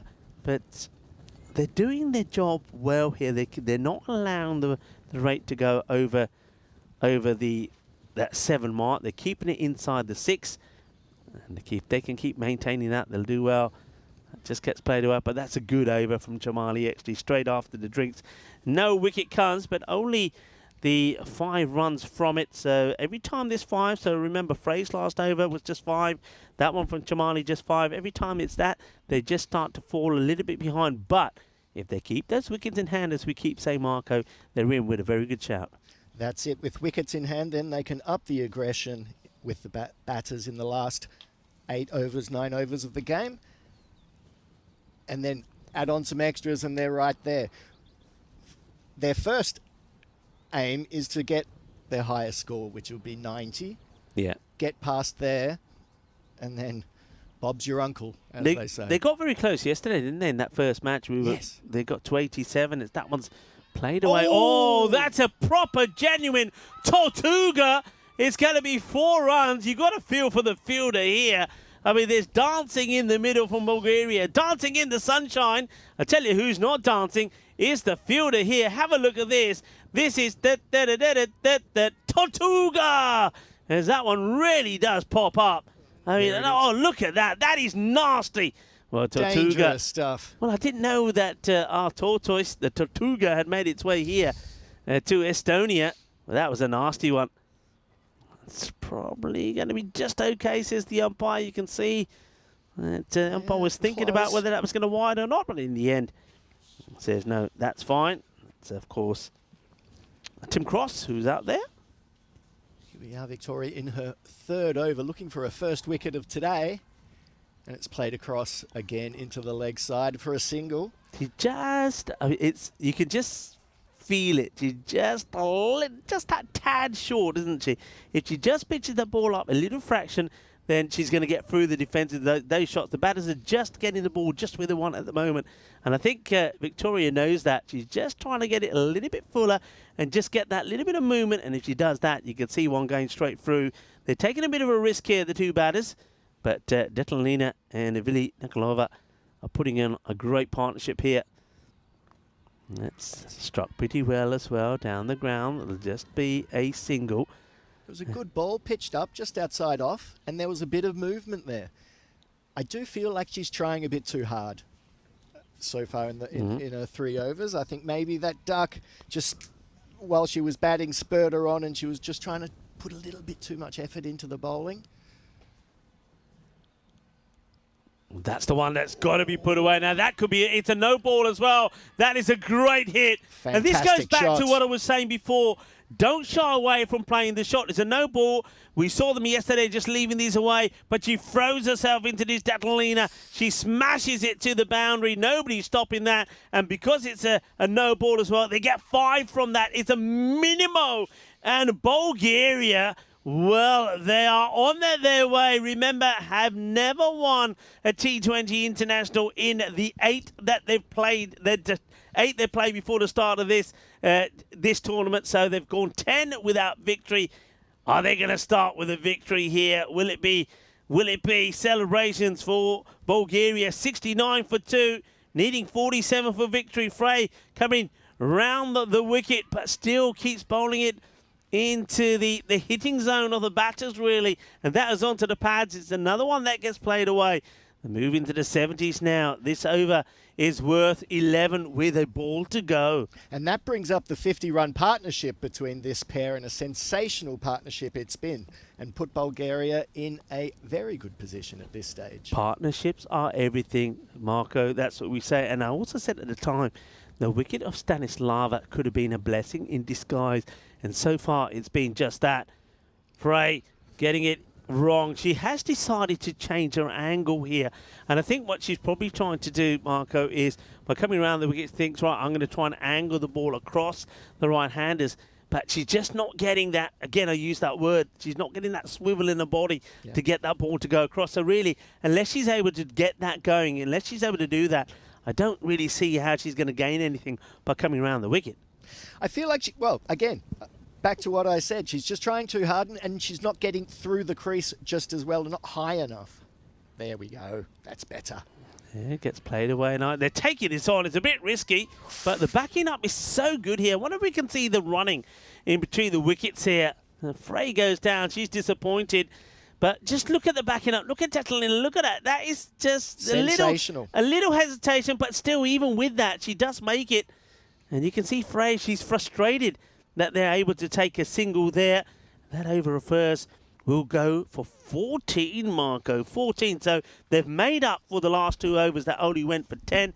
And they've taken that rate down for the first time since the kind of the start of the match to under 6. Look, and after that wonderful start by Vesic, and this is where Stanislava's innings, I think, gets her kudos. She kept Anna-Marie Vesic out for those overs and made sure that there was no wickets lost at the beginning, and they've been able to up the ante with the run rate ever since. Well, let's see if what changes Estonia try and make here now. So you've seen that they've gone now here to Sirli Paradun. So they're making a change. Interesting, they don't go back to Vesic or to Valna, and we know that every time they did that, it worked. Remember, I was in the first match yesterday. They didn't go back to those two. Remember, there was 14 for 5 Bulgaria when Vesic and Valna bowled those first 4 overs. Then they didn't go back to them, and only went back to them when Bulgaria had put some good partnerships together. And I said at the time, they really needed to bring them on earlier to break that partnership. And it's the same here again. This partnership, as you said, has gone over the 50 mark, but they haven't gone back to the 2 main strike opening bowlers to try and break the partnership. And that could certainly be a flaw here, because a couple of overs, a couple of more good hits like this, and that's going to get for 4 as well. Fantastic. Good hit from Detalina, the captain. She gets another boundary to her name. But yeah, if you don't go back to those bowlers sooner than later, it might be too late. You're holding them back for nothing. It's a 2-footed lunge at this, I think, to try and stop it. There you go. But can't do it. It's going to be 4 more. Well, Vesic still has 1 over up her sleeve. Valna also. So they've still got 2 big guns to go, but they don't want to wait too long. Well, this is a great response from Bulgaria. It's in that area again, and just allowing these 2 batters to hit with freedom on that leg side. What change could you make here to the field? So they've got the 2 sweeping like that. Would you bring, considering that nothing's been hit in the offside, would you bring 1 more over from the offside, just around about where the umpire is, just to try and stop the 2s and say, if you're going to hit in that area, if it goes to the fielder, you might not even get the 1, but if you get 1, 1's better than 2s. You see, everything seems to be going onto the leg side at the moment, so they could, I think, get 1 more to go across.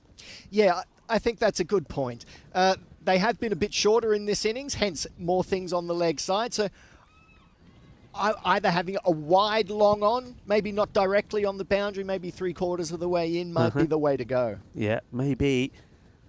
And then you've got an umbrella around that side as well. Paradon, that's up in the air. Oh, well, there's that little bit of luck again. But now they're taking on the arm, and they will make it. It's risky business here from Bulgaria.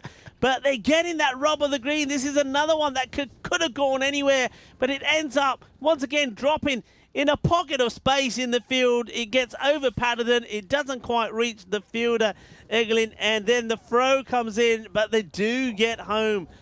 Oh, it's all happening in favour of Bulgaria at the moment. 79 for 2. Yeah, that was very close. If that hit the stumps, that batsman might have just been out, but they just missed. And once again, the aggressive intent goes with Bulgaria, gives them the rub of the green. Yeah, I think Estonia must be feeling here that if they get a wicket here, just have a look at that, by the way. It is exactly even Stevens and Bulgaria going upwards. This partnership has been fruitful. They've got to try and break it somehow. And let's see who they're going to here now. So we're going to see another change. Not going to go back to Valner yet or Vesic. So Getsma? Yeah, Gitama. Gitama coming on. And that's up in the air. This could be... Oh, well... Hands in head by the bowler, so close, nearly. Let's have a look at this. I mean, it definitely goes up, and wicketkeeper just, I think, has to try and go round the batter to try and get there. And that's the result of that. It's going to be another stroke of luck for the batters. That's going to be a no ball yet, called straight away by the umpire. But, yeah, suerte for Bulgaria. Can they make it count? So free hit to come. 36 needed off 41 balls for Bulgaria. Well, he's had a big old swing at this one, and well, the umpire quite happy with that. Let's have a look at this again. And well, why is that not a wide? I don't understand. If that's maybe she must have got bat onto this. How it's not a wide? That was the ball before. So 80, and it is Gitama Matanaika trying to get the breakthrough. And Vili Nikolova, what a good knock it's been from her. It's nicely played. What a lovely shot that is. A little bit of finesse as this one is crashed through the offside for a couple. Beautifully played. Beautiful shot. She's seeing the ball really well now as she moves her score on past 30. Yeah, lovely shot this. And there's the backing up as well. Just love it. They're doing everything right at the moment. That one's going to be too wide. I think it's getting to a point here now then that maybe Bulgaria, with these two, especially because they're seeing the ball so well, that maybe they can now start to say, you know what, if it is a wide, we take it. Leave it alone. We take it, because they've taken it down to about 5 required and over.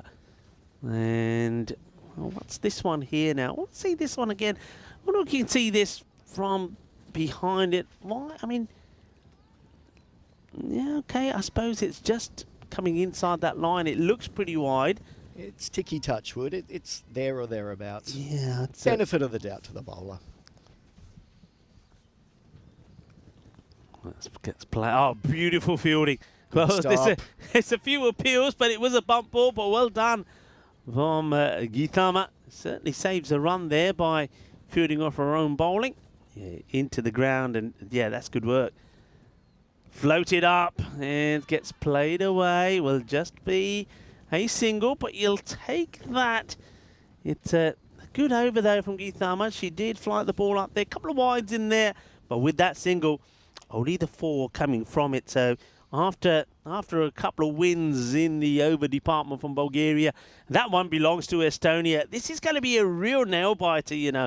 I just get the feeling it could go all the way down to the wire. One thing to remember is that Bulgaria have never batted out their 20 overs. So you get the feeling here that if they're going to win it, they're going to win it inside the 20. Let's wait and see. Well, I think it's going to be interesting if a wicket falls. At the moment, these two are looking really, really solid, and it looks like they might even take it home. But with a wicket, if a wicket falls, it could make it interesting. Yeah. I think the other interesting thing is what we've seen is it's always the team bowling and trying to defend that have got themselves in strife. It's another. They're going to continue with Paddington. I don't mind that. She didn't have only 7 came off her first, so that one gets played away. They'll take a single to start with, but you just get the feeling here that if this wicket, I think this wicket has to come pretty soon. Otherwise, one gets played away. It's that shot again on that leg side. It's a good bit of fielding. That comes off the knee, I think, of the fielder. They're taking on the second, and they will get there. That's very good running. I like it's intelligent running. It's almost like the two batters have decided, look, we're always going to make two. We don't feel that the fielder from out there is going to be able to run us out with a direct hit. And if they do, fair play. Yeah. If they do, fair play. But we got to keep this scoreboard ticking. We've got to stay ahead of it. Just keep chiseling away at that required rate. I mean, it's about 5.5 at the moment. If they can get another good couple of overs in, they can take it down to 3. And if they do that, then really it's theirs to lose from there on. Oh, look, the running between wickets from the moment these two batters have come in together has been exceptional. And the amount of twos they've taken has been interesting to see, because they've decided we're going for the 2. And that was something I missed. There were times yesterday, some communication issues, I think, between the batsmen where there were chances of getting a 2, and they decided just to be conservative and stay to the 1. And this time Bulgaria said, why be conservative? We're going to go for 2. Yeah. Batted in. Looking to get... Okay, this one is... So it just bats onto it. They're going to have to run hard, or maybe not. It will go all the way to the boundary. And I do like this. That's Detalina Ranakova, the captain. She now moves into the 30s as well, as this partnership just continues to thrive. But yeah, they've learned from yesterday. They were just leaving these alone yesterday. You heard me saying at the beginning of this innings, I like to see them play at it. Don't go for the wides. Go for those shots on the leg side. Get back onto ball, because you never know. Though you might spoil 1 or 2, you might hit a couple to the boundary as well. And they're doing just that. Good shot. 4 runs. Yeah, a great captain's knock from Detalina as she moves her score into the 30s. She's Once again. Yeah, hit it well, but that's good fielding. Good fielding. And Chamali has made some really good stops close in there, and that's another one from her. It's the over that comes to an end, and that one was right sort of ballpark, really, wasn't it? With that boundary, it means that they do get 6 runs from it, and Bulgaria getting ever closer to their first victory on the international scene. 89 for 2 after 15, and at this stage Estonia were on 97, but we do know that they'd lost a lot of wickets. So if I tell you exactly, so at 15 overs they were on 97, but they had lost 7 wickets, and then we know that the next few wickets fell pretty quickly. That's why they were restricted at 115. This is what's happening tomorrow, by the way. It's ECI action, and 4 matches between these two teams playing in the 10-over format. That's another really good stop. That has been plastered. It was peppered, really, at Chamali. She makes another stop. What is she made of? What is she made of? She's like a ball magnet at the moment. They just can't get past her. She saves, I reckon, 2 runs there. Easily. Superb save by Chamali, and she's been very good in the field, as she has been with the bat and with the ball. Yeah, she's been good. So they do go back here to Gitama. Now, Gitama, she likes to give the ball some flight, and she is putting it in the area that both these batters have been able to put shots away from. So she's taken a bit of a gamble. And it's played away. This time they think about going for the single, but Gitama backs up well, and Chamali also recovers well to get the throw in. Yeah, I like the fact she's been pitching it up, and I think it's time at the other end to bring back Vesic. I think it's now or never for that bowling change. But let's see what happens for the rest of this over. There's still 3 balls to go. I wonder if Estonia are just feeding that, you know, if they get to the last 3 overs and it's like going to be 20, right? Is this going to be... It's another one. Can you believe it? Bulgaria, they've certainly got the luck today in the batting department. Hay mucha suerte. Hay poco más aquí. Míralo. It's in the air. It's a opportunity if it goes to hand, but it's been placed beautifully.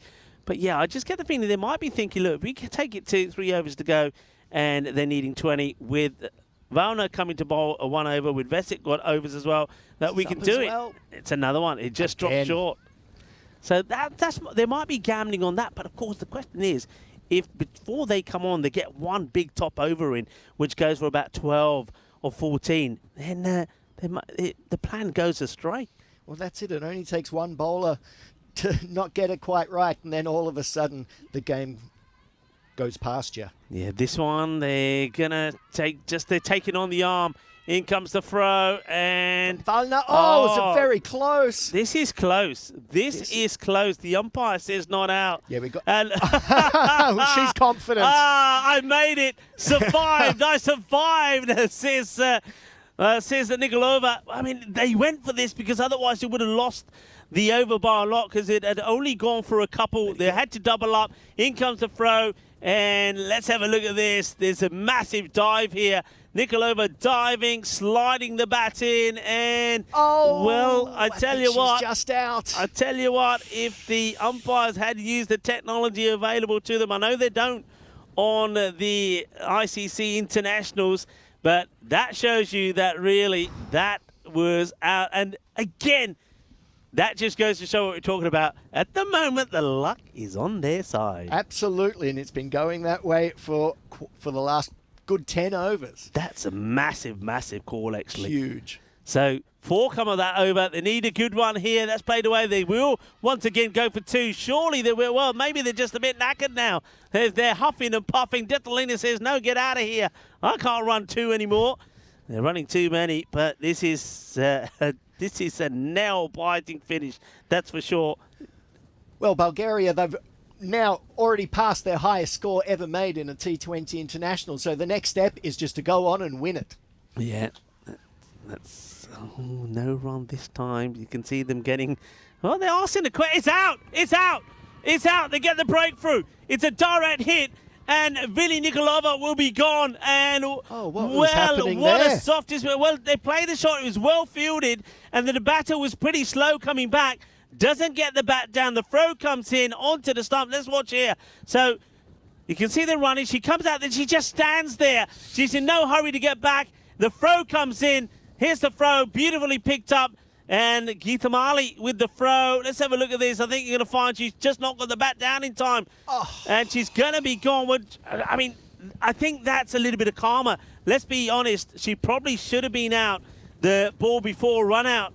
But this time round, and also she doesn't get the bat past the line. Maybe she doesn't realise that. Maybe she thinks the line belongs to her, but the line belongs to the fielding side. Huge, huge breakthrough. Wicket goes down at a score at 94. And that is going to be the end of Nikolova, run out by Geethama for 35 or 52. Well, a sensational run out. She was just watching her partner down the other end and really sort of forgot about where she was on the field and that she wasn't behind the crease. But that comes the end of a 74-run partnership between those two batters, as now they're going through for another quick single. So good to see the communication between the batters this is continuing. This is really important. I mean, Simona yesterday, I think she showed that she's capable of hitting the ball pretty well. But now Detalina, the captain, she becomes really the key here. If they're going to win this match, she's got to stay there and see it through.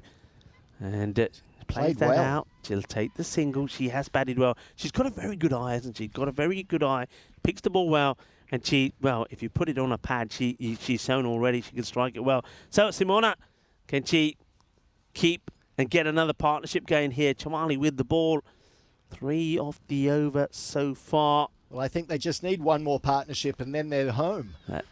That's hit well. And fielder gets down. Good bit of fielding. Really is good. Gets down, smothers this ball. Make sure that if it doesn't go into the hands cleanly, that is not going to get through it. Only the single.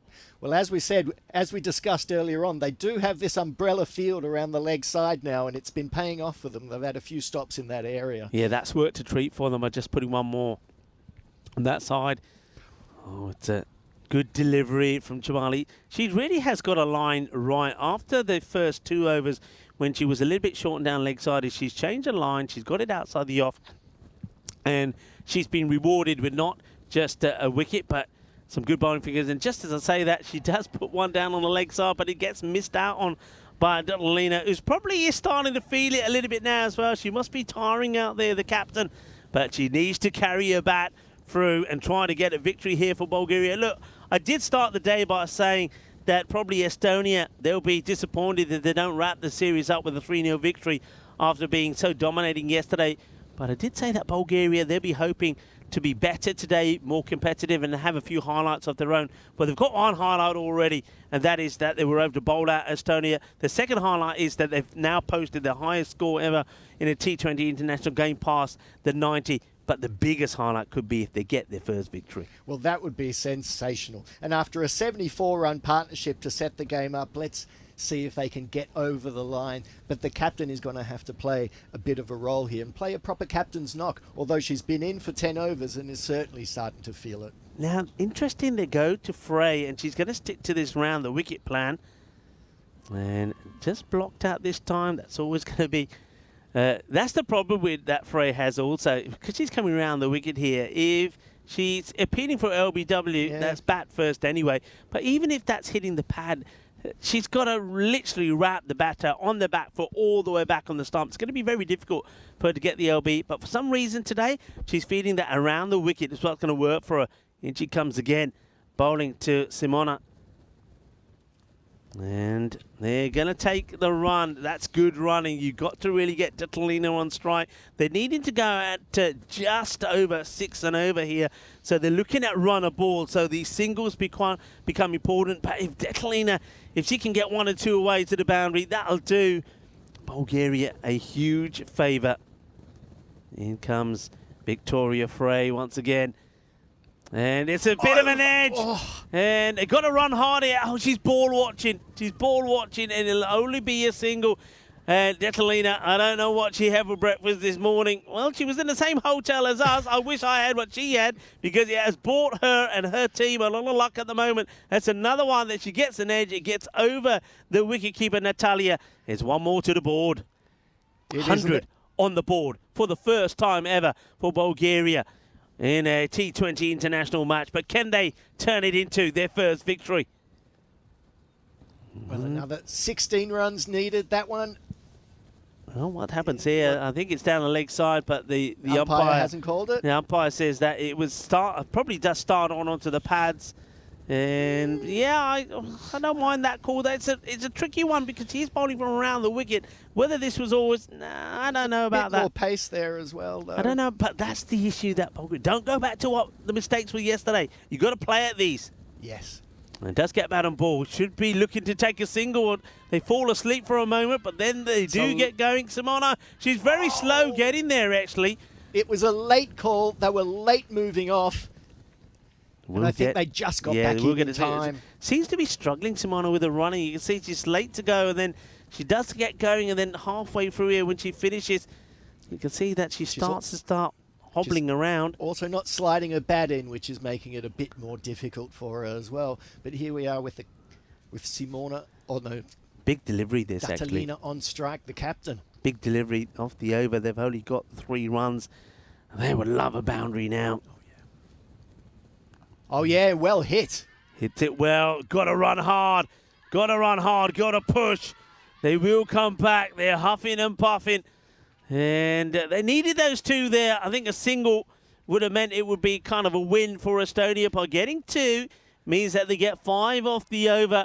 Over comes to an end. And Bulgaria are 103 for 3, needing just another 13 runs for victory. Can they do it? Will they do it? Will they be celebrating? 13 of 12. You literally got... The other thing is here, they got 7 wickets in hand, so you can't afford to take the odd gamble or 2. I think if T20 is running to the safe end, and if it means sacrificing a batter or 2, she's got to do it to make sure that they register a run at a ball. I don't think you want to play at any dot balls here, but of course you know the key bowlers are going to come back, and it is going to be Valner who's going to come back. Murray will bowl this all-important over number 19. Yeah, there's 12 balls to come, 2 overs. One's going to be bowled for Valner, and you would think that Vesek would bowl the last over. So it's going to be tight, and the pressure's going to be on. Well, Valner has always come up trumps for her team, and she's a real player. She's a leader. We've seen her captaining this side as well. Can she make the difference?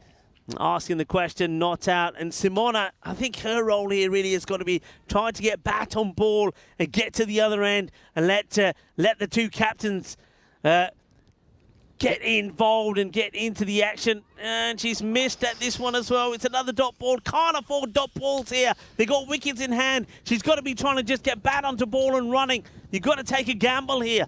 And that's what they have to do. They have to get the running really tight and good calling. You want to get the captain on.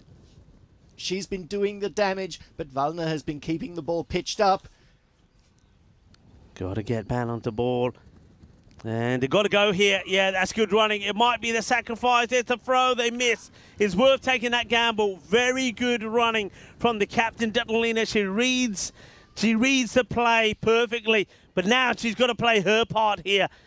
With the 3 balls already sort of being wasted, if you like, for just the 1 run. The next 3 have to matter. They have to count. And a big one coming up here, needing 12 runs for victory.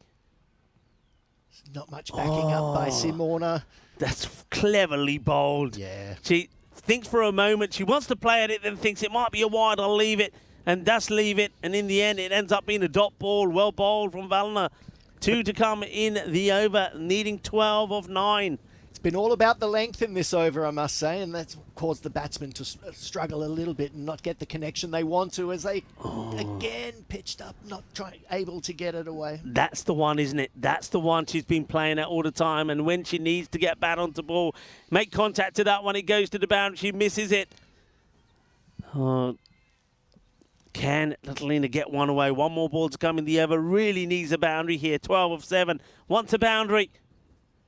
And won't get it. Is swing and a miss. And the worst thing is also that she's going to be stranded at the non-strikers end. What an over from Valna. Well, we were saying that maybe that's what they're banking on.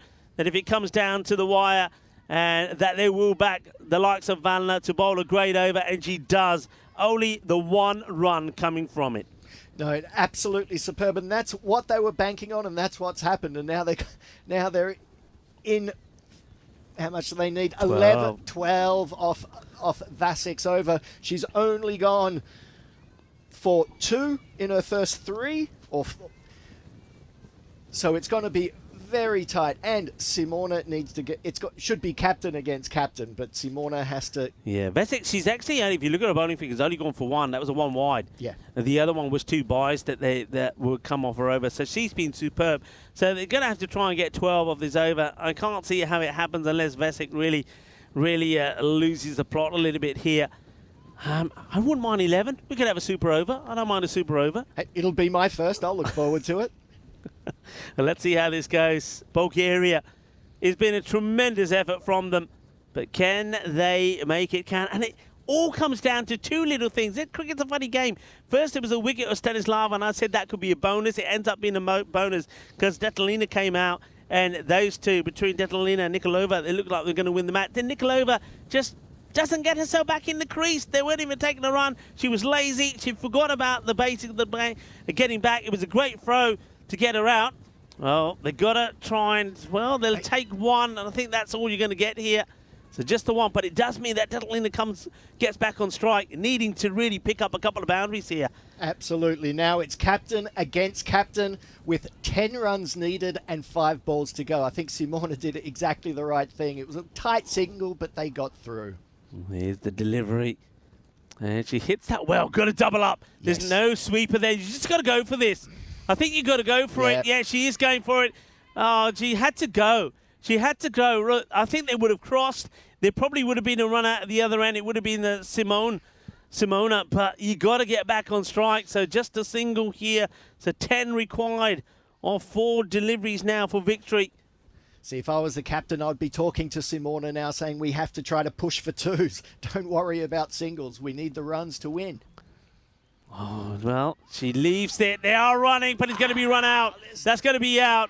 Oh, that's going to be out. And Detlina, you can see what she's trying to do. She's trying to get the 2 here.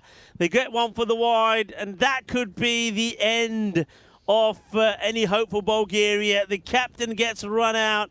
There's high fives there from Estonia because they know this is an important wicket. What a brave knock there's been for Detlina. Look, she's off straight away, so she just backed herself to do it, but the wicketkeeper, Natalia, She holds her cool and she gets the wicket. She has a little look at the umpire. The umpire says it's out, and that is that. Detalina will go for an incredibly good 37 of 36 deliveries, but like her partner at the time that were doing all the damage after that 74-run partnership, she will also get run-outs. So Nikolova and Detalina getting run-outs. Simona still there. And that also means that a new batter will go on strike. Yep. And if Simona just hung back another second or so, she would have been in and they might have got through and scampered through. But as it stands, we've got 4 balls left and Bulgaria need 8 runs to win. 9 to win, I think it is. 9 to win. 8 will take it to what could be a super over. Here comes the delivery from Vesic. It's well hit. Run hard. Got to do the same. Come on, got to try and go for 2. through. You just got to turn and go. They don't. They'll just take the single. You got to go for 2s here. You got to go for 2. You got wickets in hand. Ones aren't going to do it for you. Ones aren't going to do it for you. You need the 2. 8 in 3. 8 in 3. Anna-Marie Vasic looking to win it for her team, the captain of Estonia. And can Simona get one crunched out of the middle? And it's just going to loop over the infield. Should only be a single. Well, it may not even be a single because, well, it was slow running there from Miliana. But she will get herself in, gets back on strike. And it was a very impressive shot to get her off strike on the first ball she faced from Vasek. She just played it really well into the leg side. So now it gets pretty hard. They need a boundary, I think, off this ball to have a hope. It's got to go to the boundary, hasn't it? Got to go to the boundary. And it's just sliced up in the air. Corner bowled. And there's the captain. When you need somebody to step up, when you need somebody to make sure that the match is going to go in your favour, who do you call? You call the captain. Vesic has just been absolutely extraordinary. Her bowling has been superb. And then she holds her nerve, she holds her cool to come on to bowl the last. And she picks up another wicket. Good corner bowl this. Has to cover a lot of ground to get there. Holds the wicket, celebrates. It's going to be the end of the batter. So Miliana will have to go. And with a ball to go, well, unless Alexa does one thing that we haven't seen at all in this T20 internationals, unless she hits a 6 and ties the match, it is all done and dusted, and Estonia will be victorious. It's been a valiant effort from Bulgaria, but just that run out really of Vili Nikolova when there was no pressure on them at all seems to have turned the tide. And that's probably going down the leg side. And not out, will say the umpire. It is going to be victory for Estonia. Not only do they win the 2 matches yesterday, but they win the 3rd match in this T20 international series between them and Bulgaria. 3-0 it will be. A much better performance from Bulgaria, but they'll be disappointed that they got so close, but couldn't pick up their first ever T20 international victory. Very right. They got so close. They got so tight and unfortunately just missed out. But what a good performance all the same. Their highest ever score, and it was just too little. It comes down to 2 moments of missed opportunities by Bulgaria with the 2 run-outs. And, I mean, that 70-plus run partnership really put them in the box seat. But Estonia always knew they had the 2 gun bowlers up their sleeve at the end, and they had a lot of faith, quite rightly so. Yeah, they did take a gamble. They did take a gamble, and with that partnership you mentioned, 74, it was worth between Vili and Detalina. And as it progressed, you just thought that maybe Estonia were leaving it too late to go back to Vesic and to Valna. But in the end, they got it just right, and they won by 6 runs. Bulgaria, all I can say for them is, look, extras. 65 extras, and that's where this game, I mean, it's been an exciting game, an entertaining game, but when you're giving away 65 runs, and I know that you had a look there, 65 to 29, yeah. There's a huge difference. And massive. I said there at the time, even if that 65 was half, well, Bulgaria know they would have still gone on to win the game. But it was a valiant effort. I did start the day by saying I know that Estonia are probably will be favourites to go and win this one as well, make it 3-0. But I did say that Bulgaria will be looking to get a few highlights in themselves, and they did. You know, the 4 wickets from Stanislava, she bowled absolutely beautiful. That's a massive highlight for them. They held some incredible catches, I have to say. Gabriella, right there. Gabriella was right there. She is something special. She really is. No fear. I love the Beanie Bunch as well. But with the bat, that partnership, 74 between Vili Nikolava and Detalina. Remember how Vili Nikolava started yesterday?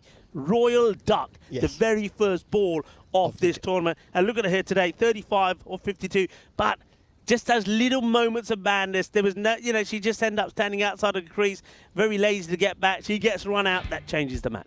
And that is exactly what these games will do. It's the experience they'll need. She'll remember that. She won't do it again. Yeah, she won't do it again. And you're right. It's all about learning. That's what's coming up tomorrow. Of course, we've got 4 T10 international matches. Let's take a look at the highlights. It started badly, you got to say, for Bulgaria. But that was the moment that I said that could be a blessing in disguise, because 18 balls were faced for 1 run by Stanislava, but you just needed something to come out there to give them a little bit of oomph, and that certainly happened when the captain got that partnership going with Nikolova. Yes, and this is the beginning of that 74-run partnership, which really put Bulgaria in the box seat for a long time.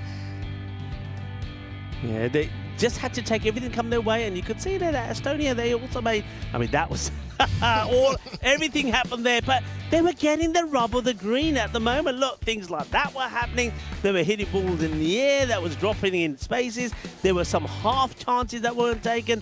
There was some misfields. There was also the old Tortuga bounce that really almost took the head off one of the fielders, and the ball went for 4, so things were going their way. That was a really nice shot though, by the way, straight down the ground. Runs were coming. They'd taken the rate down. There's the Tortuga bounce. They took the runs from about 7 and a bit and over down to 6, down to 5. They were in control. And then, well, maybe a moment of madness or maybe a moment of genius from Githama got that run out. And then after that, really, they started to fall behind. Detalina knew she had to try and get on strike. And in trying to do so, she would get herself run out as well. But there were some close calls. It was a good partnership. And I'm putting my money on it. That's the best partnership also that Bulgaria have ever had as well. So a lot of positives for them here, Marco. Absolutely. Look, they bowled out Estonia. That was the momentum they took in the batting innings. They got over 100. They were in the box seat. They didn't quite get over the line, but they pushed Estonia the whole way through, the whole 20 overs.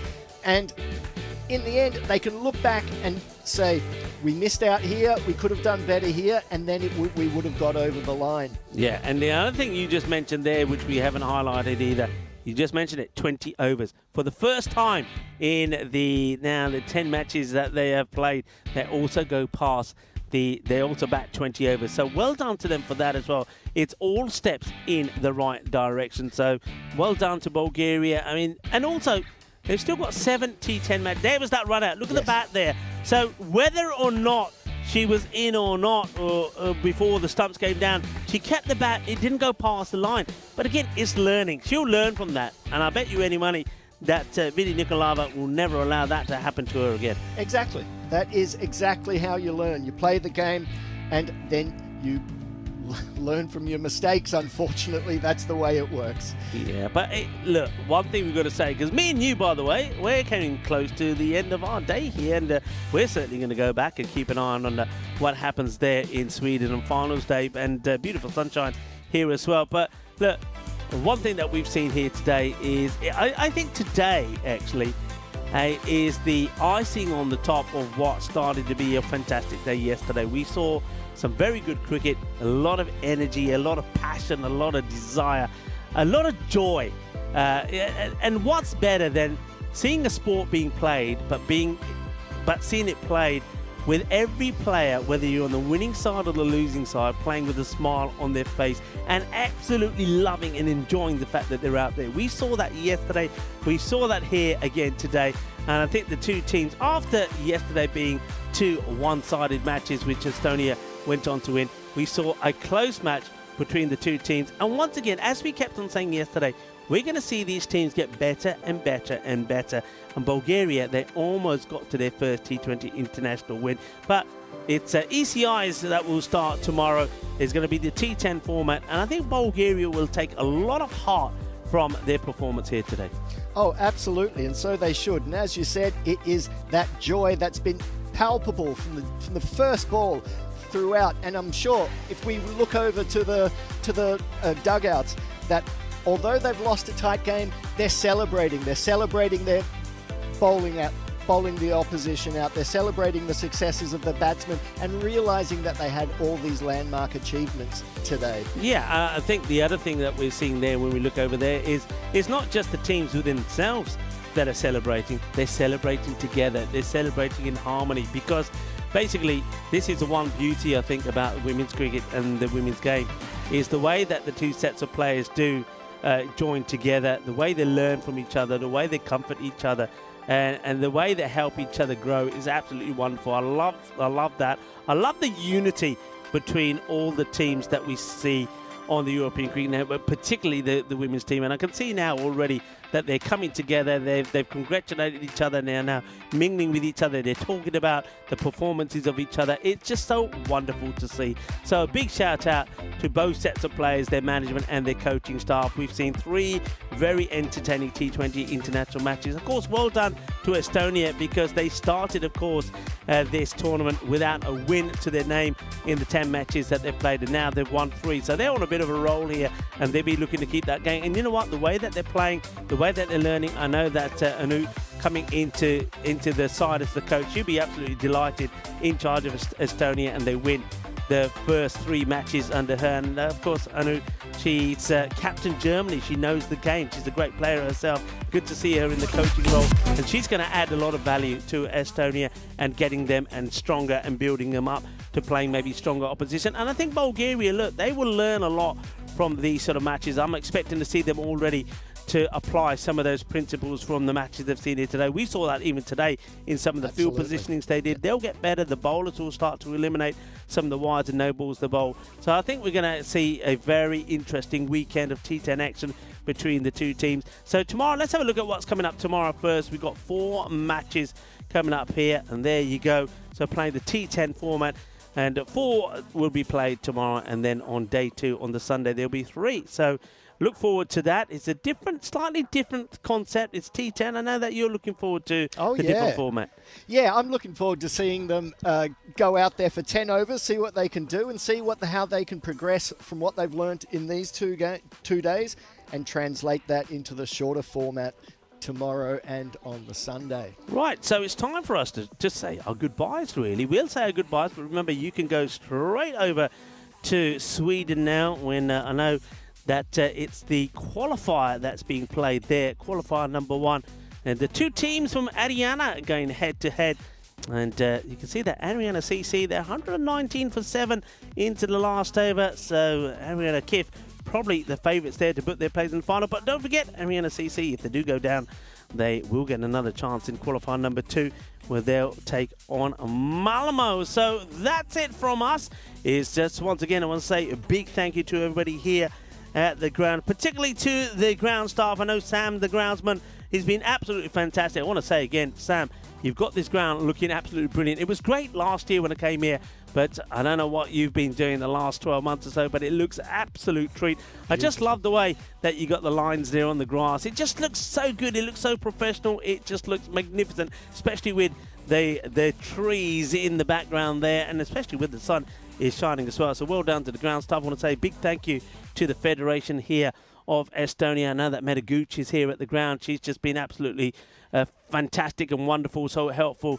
And also, it's great to see that we also had here doing a bit of umpiring as well, Tim Cross. Thank you, Tim, for looking after us and looking after the crew. The hospitality has been absolutely wonderful. Well done to the umpires, and doing a good job out there as well. And that was Joe Foster and Tim.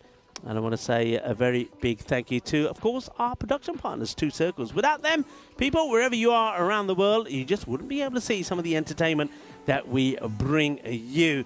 And, of course, I want to say thank you to you, Marco. It's been an absolute pleasure. Another good day. You're looking absolutely splendid in your Peacock Friday shirt. And now that the sun is out, I reckon we could take our jackets off and show a bit more of our Peacock Friday shirt. So, everybody, enjoy Peacock Friday. Enjoy the rest of Finals Day there in Sweden. But do join us back tomorrow. It's time for a little bit of back and forth music as we show you the highlights of the day from here. So, Marco, it's time to say goodbye. Goodbye and thank you. Yeah, goodbye, thank you. Be good, be kind, be safe, be happy. Shukriya, thank you for watching. Let's go to the highlights of the day.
my body back and forth.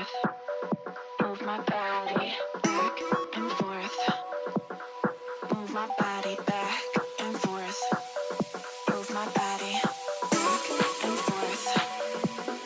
Move my body back and forth. Move my body back and forth.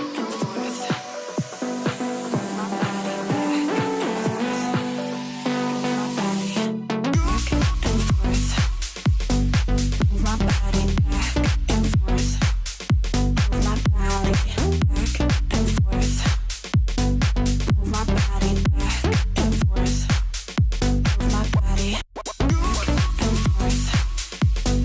Move my body back and forth. Move my body back and forth.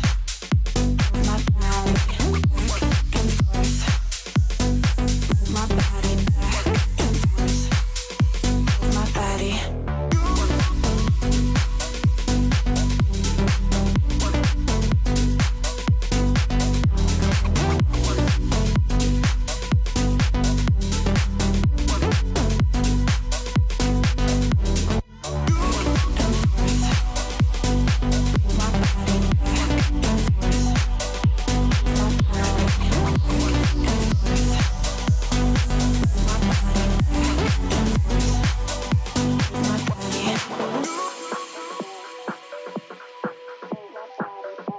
and forth.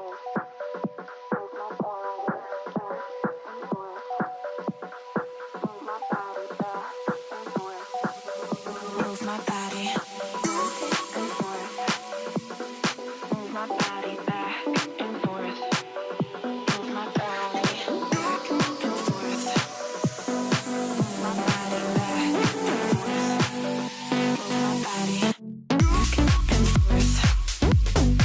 Move my body back and forth.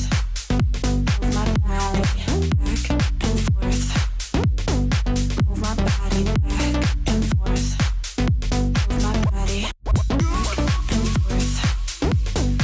Move my body back and forth.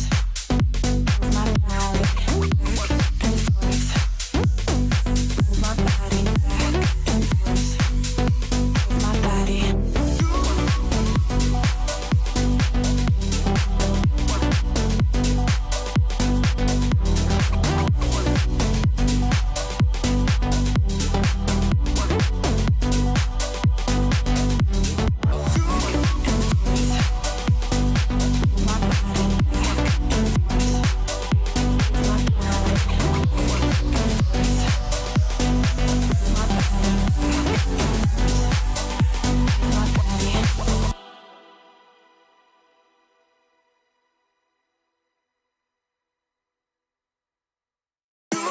And forth. Move my body back and forth. Move my body